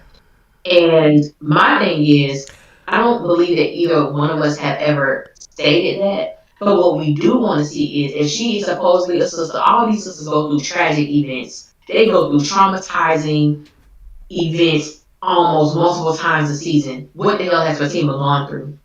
It's not the fact that no Well, one wants to see Allie, her happy, but if she would be, when I think what about happened? it, when I think about that, I don't think it's I want to see her suffer. I want her to be held accountable and I want her to get the same consequences that other girls Yes. get. But also, I want y'all to stop trying to gaslight me as if she's not suffering now. Mm-hmm. She is Mm-hmm. suffering. Y'all want us to believe and want us to play like she's not suffering, like she's God's gift to everybody, the God's gift to the friends, God's gift to Zach, God's gift to the law firm, God's gift, God's gift. No, the hoe is a bird who has settled and she's suffering. And when Karen said, I wish you well in your struggle, y'all was up in arms about that, and the hoe has been struggling before that and after that. It's interesting to me that they have the opinion of, oh, Erica and Allie just wants Fatima to suffer. She's been suffering. I want her to stop lying about it. Yes. Yes. The lie is what's pissing me off. Mm-hmm. Fatima Mm-hmm. don't That is have the a life truth. that I actually want. I don't give a damn how clean that damn duplex with the one room is. Do you got a room for me to breastfeed my baby? Karen, they got exactly one room. They got it. One Upstairs room, for they you. bedroom. Mm-hmm. The problem is that y'all are Mm-hmm. lying and making it seem like Fatima's living this great ass life, has this great ass relationship, has this great ass career trajectory. When all y'all are showing us is her putting out fires for Zach, him being emotionally unfaithful, a child that she now has to run behind him and always is extinguishing fires that his ass is damn starting. She never gets a moment to actually address any of the things that she actually needs to heal through, being able to address her insecurities, being able to better position herself and move herself forward. She's completely abandoned any of her hobbies and interests outside of this relationship because hell, he not into it, so it don't no longer matter. Now we're shepherding a baby into it, and we're going to also backspace and delete the baby that was there prior because that no longer serves the perfect narrative that we had before. But we're gonna make you go through hell and high water over that baby before we backspace and delete that damn baby. Like, it's y'all gaslighting me and trying to lie to me when I know what the hell I'm looking at. That's the problem. Stop trying to make her overly suffer. It's y'all trying to tell me that she's not damn suffering and then always giving her an additional leg up within the suffering. Tyler put her here. Tyler gave her the unequally yoked ass, immature ass, ridiculous ass, goofy ass, unfaithful ass partner. I didn't give that to her. Tyler did that.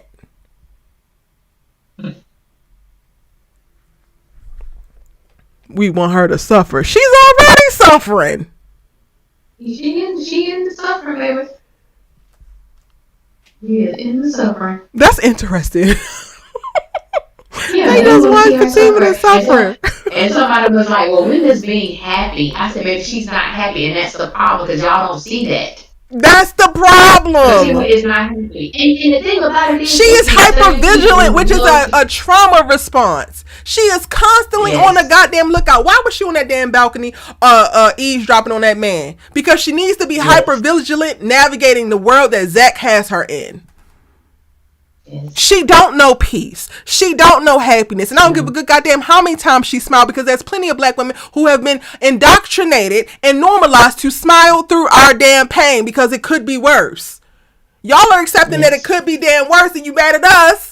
Trying to call us haters and everything but a damn child of God when all we doing is telling the damn truth. We want her to suffer. We want her to actually move forward and choose her goddamn self. I want her to know her goddamn worth. I want her to believe that there's something better than Zachary Taylor and the goofy ass pain that he can't stop laying down because he don't have nothing else to offer.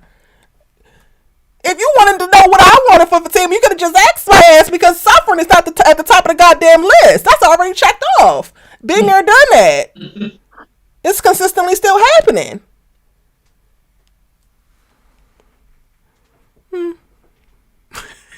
That's hilarious. Taking the comments is crazy.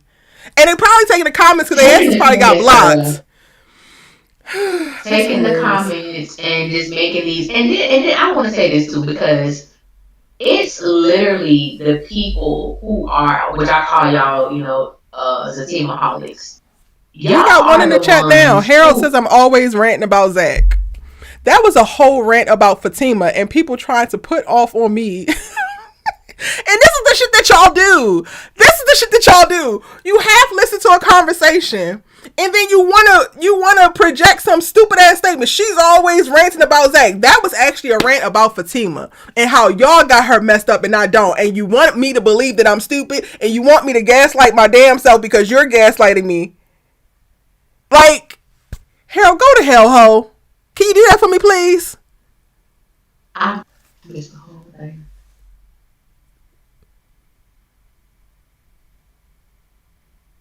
I missed the whole thing. See the comment, but yeah. Oh, I'll pin it for you, Ellie. Yeah. It says, why is she always ranting about Oh, Zach? Whole rant about Fatima, but I was ranting about Zach. it was literally about Fatima. Like it was literally about Fatima, but okay. And I this is love the when they come stuff. and Then make an example of their damn people self. will take what we say and then don't even have no type of context and be all in the wrong about what we were talking about, what we were saying. And what I was saying was the Fatimaholics, they're the ones who literally have Karen name in their mouth almost every post. Those of us who actually love Karen, we don't want her with Zach. Didn't want her with Zach. Y'all are the ones who perpetuate this narrative that, oh, Karen is trying to do this with Zach. She don't want that man. She been showing signs that she didn't want that man. But so the reality was people wanted Karen to be locked in a place of chasing, Mm-hmm. of not being healed, Mm-hmm. of of being embarrassed, of Zach telling her that Fatima is his only love and what he not gonna leave her for. You know, all of these things. I'm like, so just admit to that. That's honestly what you wanted to see. And for a very long time, the writers benefited on that narrative Mm-hmm. for so many seasons. Yep. And when we talk about Erica, how you explained about Fatima is already suffering, but the reality is the writers don't write it that way. Mm-hmm. And so people begin to yearn and desire the suffering when it comes to a relationship. But Karen is the delusional one. Yeah. Yep. Exactly Fatima that. is the delusional one because Fatima is not happy. At Fatima all. is not secure in her, and that ain't no dig. That's just the reality of what it is. Even when I hear Crystal and DeVal talking about the toxicity of Fatima, how Crystal was like she would not want that type of relationship. But y'all get on here and still try to argue with us that they the best thing since sliced bread when the people who playing them said they would never be in a relationship like that. Yep. So who are the delusional ones? It ain't me. I can tell you, it ain't me and Erica. Crystal on our side. You know what I'm saying? Crystal is on our side. Like she is like, no, ain't no way in hell I would be with no Zach. You know what I'm saying? Even like with the Val when they talked about, when Zach made the statement about, what the hell with Andy? You know what I'm saying? She need to be doing this. He was like, Fatima was wrong as hell. Like for the Val, Fatima wrong as hell, but with Zach, he gonna beat up for him. And it's like, thank y'all. But we're the delusional ones. We're the ones that don't know what the hell we talking about. As I said, when the talents agree, they're on our side. They agree with us. And it's so funny because Twitter to me is such a funny place. And I do understand that maybe sometimes people feel that they have community over there, which I think is great. To feel included and feel like you can talk to people Child. about, Unless you just certain things. commiserating. If It's all you just doing is wild. commiserating, community is not of service to you, Bookie, because y'all are just reinforcing And negative ass narratives that don't serve either of you. It's a bunch of mad ass motherfuckers in a group. All y'all, please. man, it's and please stop tagging me. Don't nobody tag me because I am so green and lost. Don't tag me, please, in nothing concerning Crystal and her fans. Oh I'm so yeah, serious. we don't watch her. I don't know what's going on that side of Twitter or social media.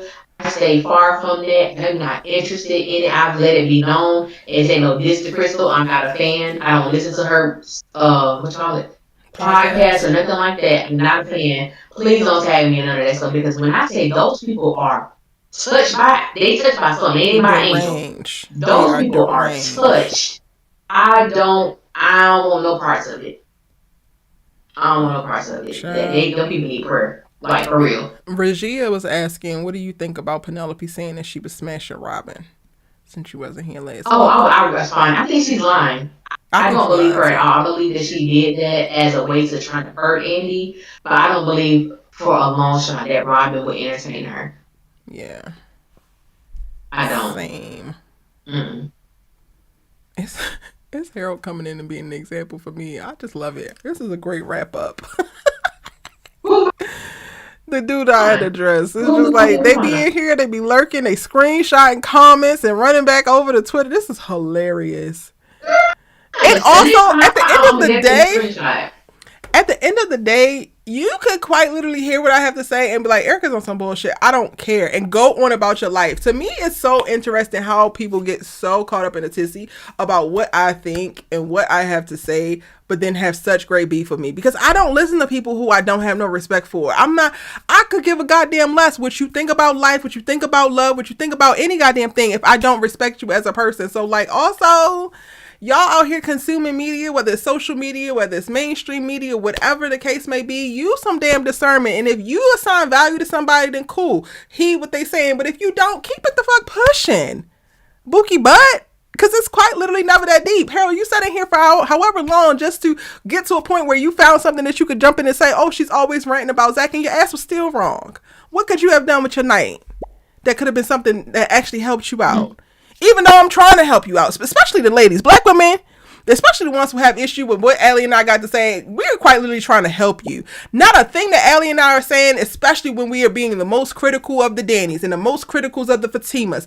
Nothing that we are saying and being critical of them would harm you if you implemented it into your damn life. So that part to me is still so very perplexing because y'all asses are pushing back against your own best interest and your well-being.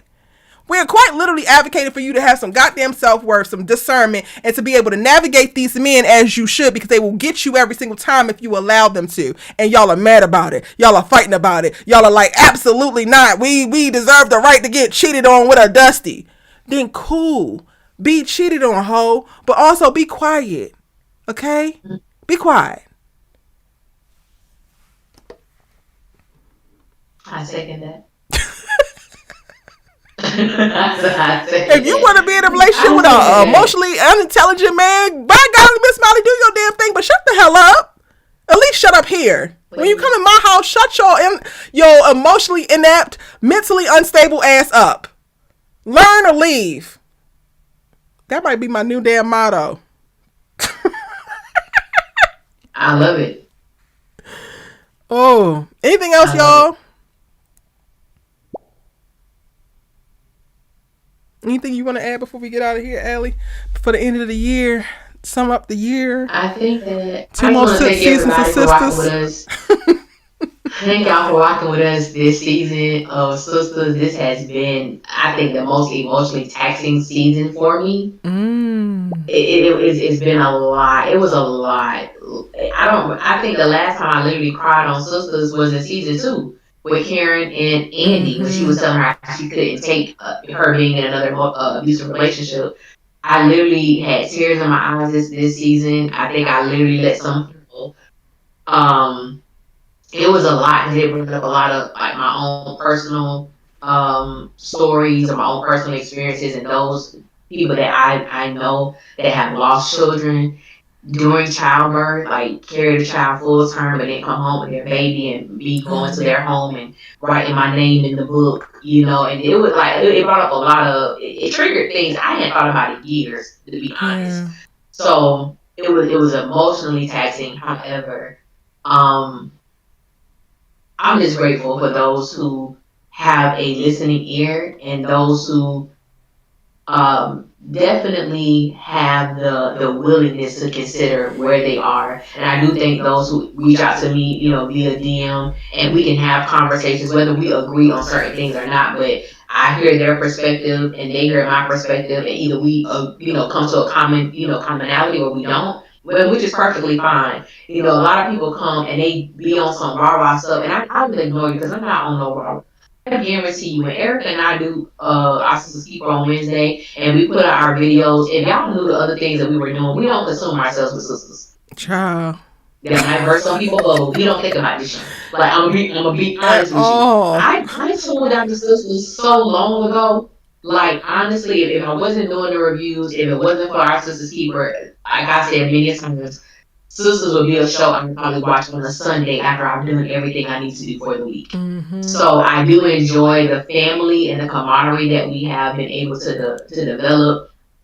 I enjoy talking to people, and I sisters could be so much more than what it is, but it does create conversation, and for that I am thankful for. Yeah. Whether I see myself, whether how can I evolve in this, what I may be stuck in or what I was stuck in, so I understand where they may be. So I love that aspect of it.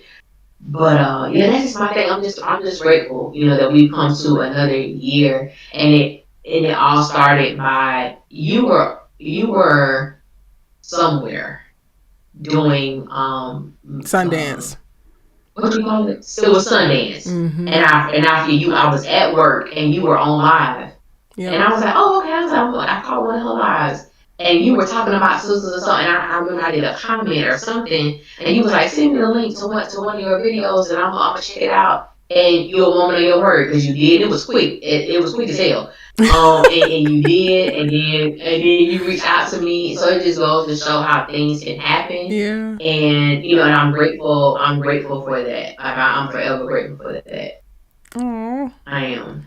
Well, child, I'm grateful to have found you. I'm glad that you was in there because, Lord, up until that point, it was very isolating because it was for me. It was me and then the other thou shalt not be named. And at one point, I was in communication with that person, and that was weird. And things happened behind the scenes that should not have happened. And I was just like, oh yeah, no. And it was just like back to me, and I'm like, well, I ain't talking about it because I felt like everybody who was also creating content, it was I hate Karen content, and I had yet to come across your channel, so I'm like, well, we'll bump it. I would just be isolated. So coming across you and like you having sense, I was like, thank you, Lord. You knew I have been asking. Jesus, I was asking. And I have not felt isolated in the sister cover specifically, but then we've been able to grow a friendship, which has been great. So I'm very much so grateful as well. Yeah.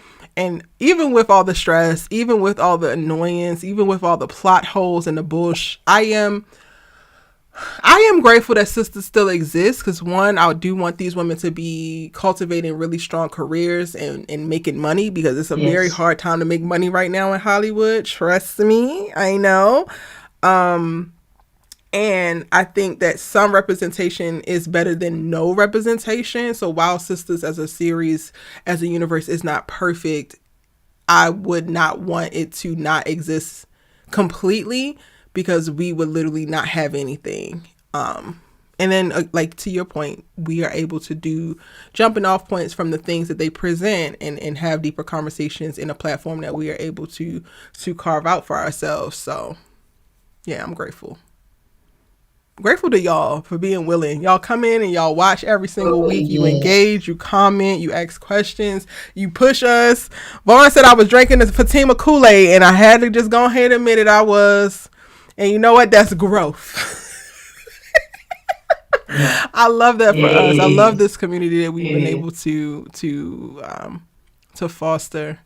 And I can't wait for moving forward, like how I want to have conversations moving forward and how I want to better align with what I'm, really identifying as my purpose in helping women move forward in their purpose and like actualize wonderful lives for themselves. I'm excited to see what we can do.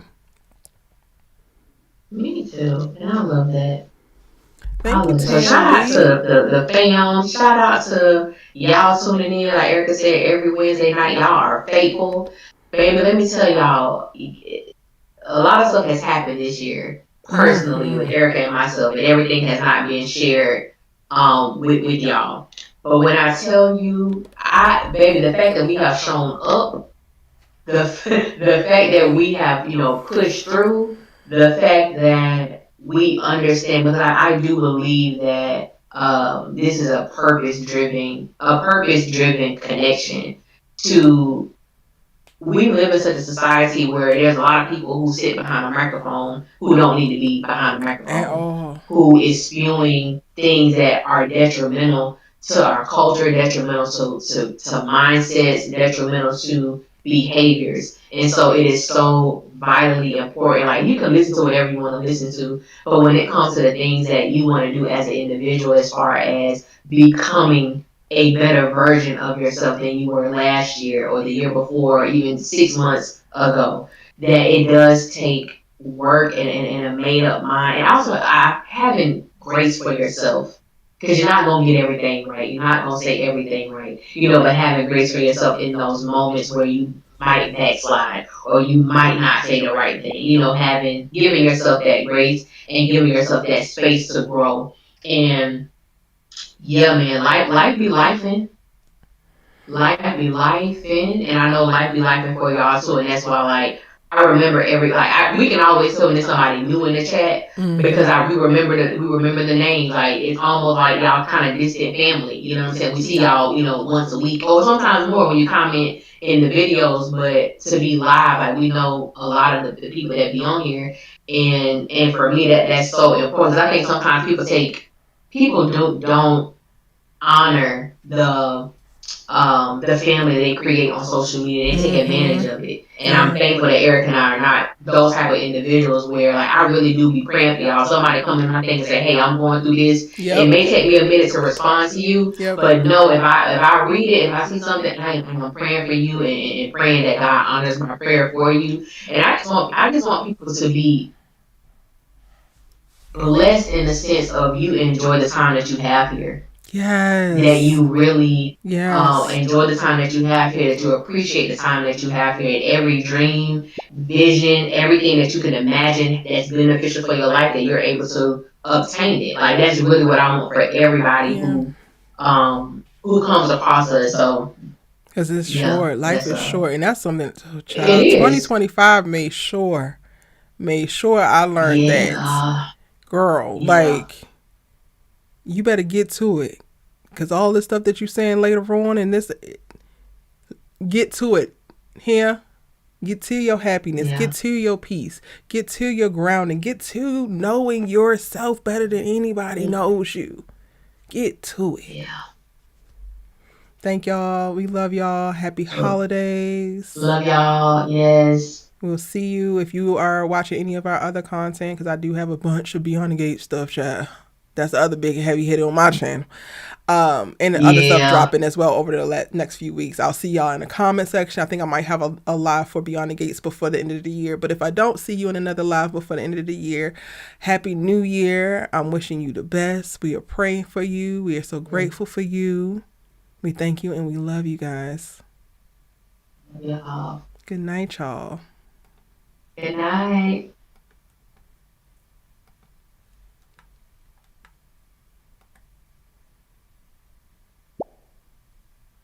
Jess, you are late, but welcome in, boo. Happy New Year.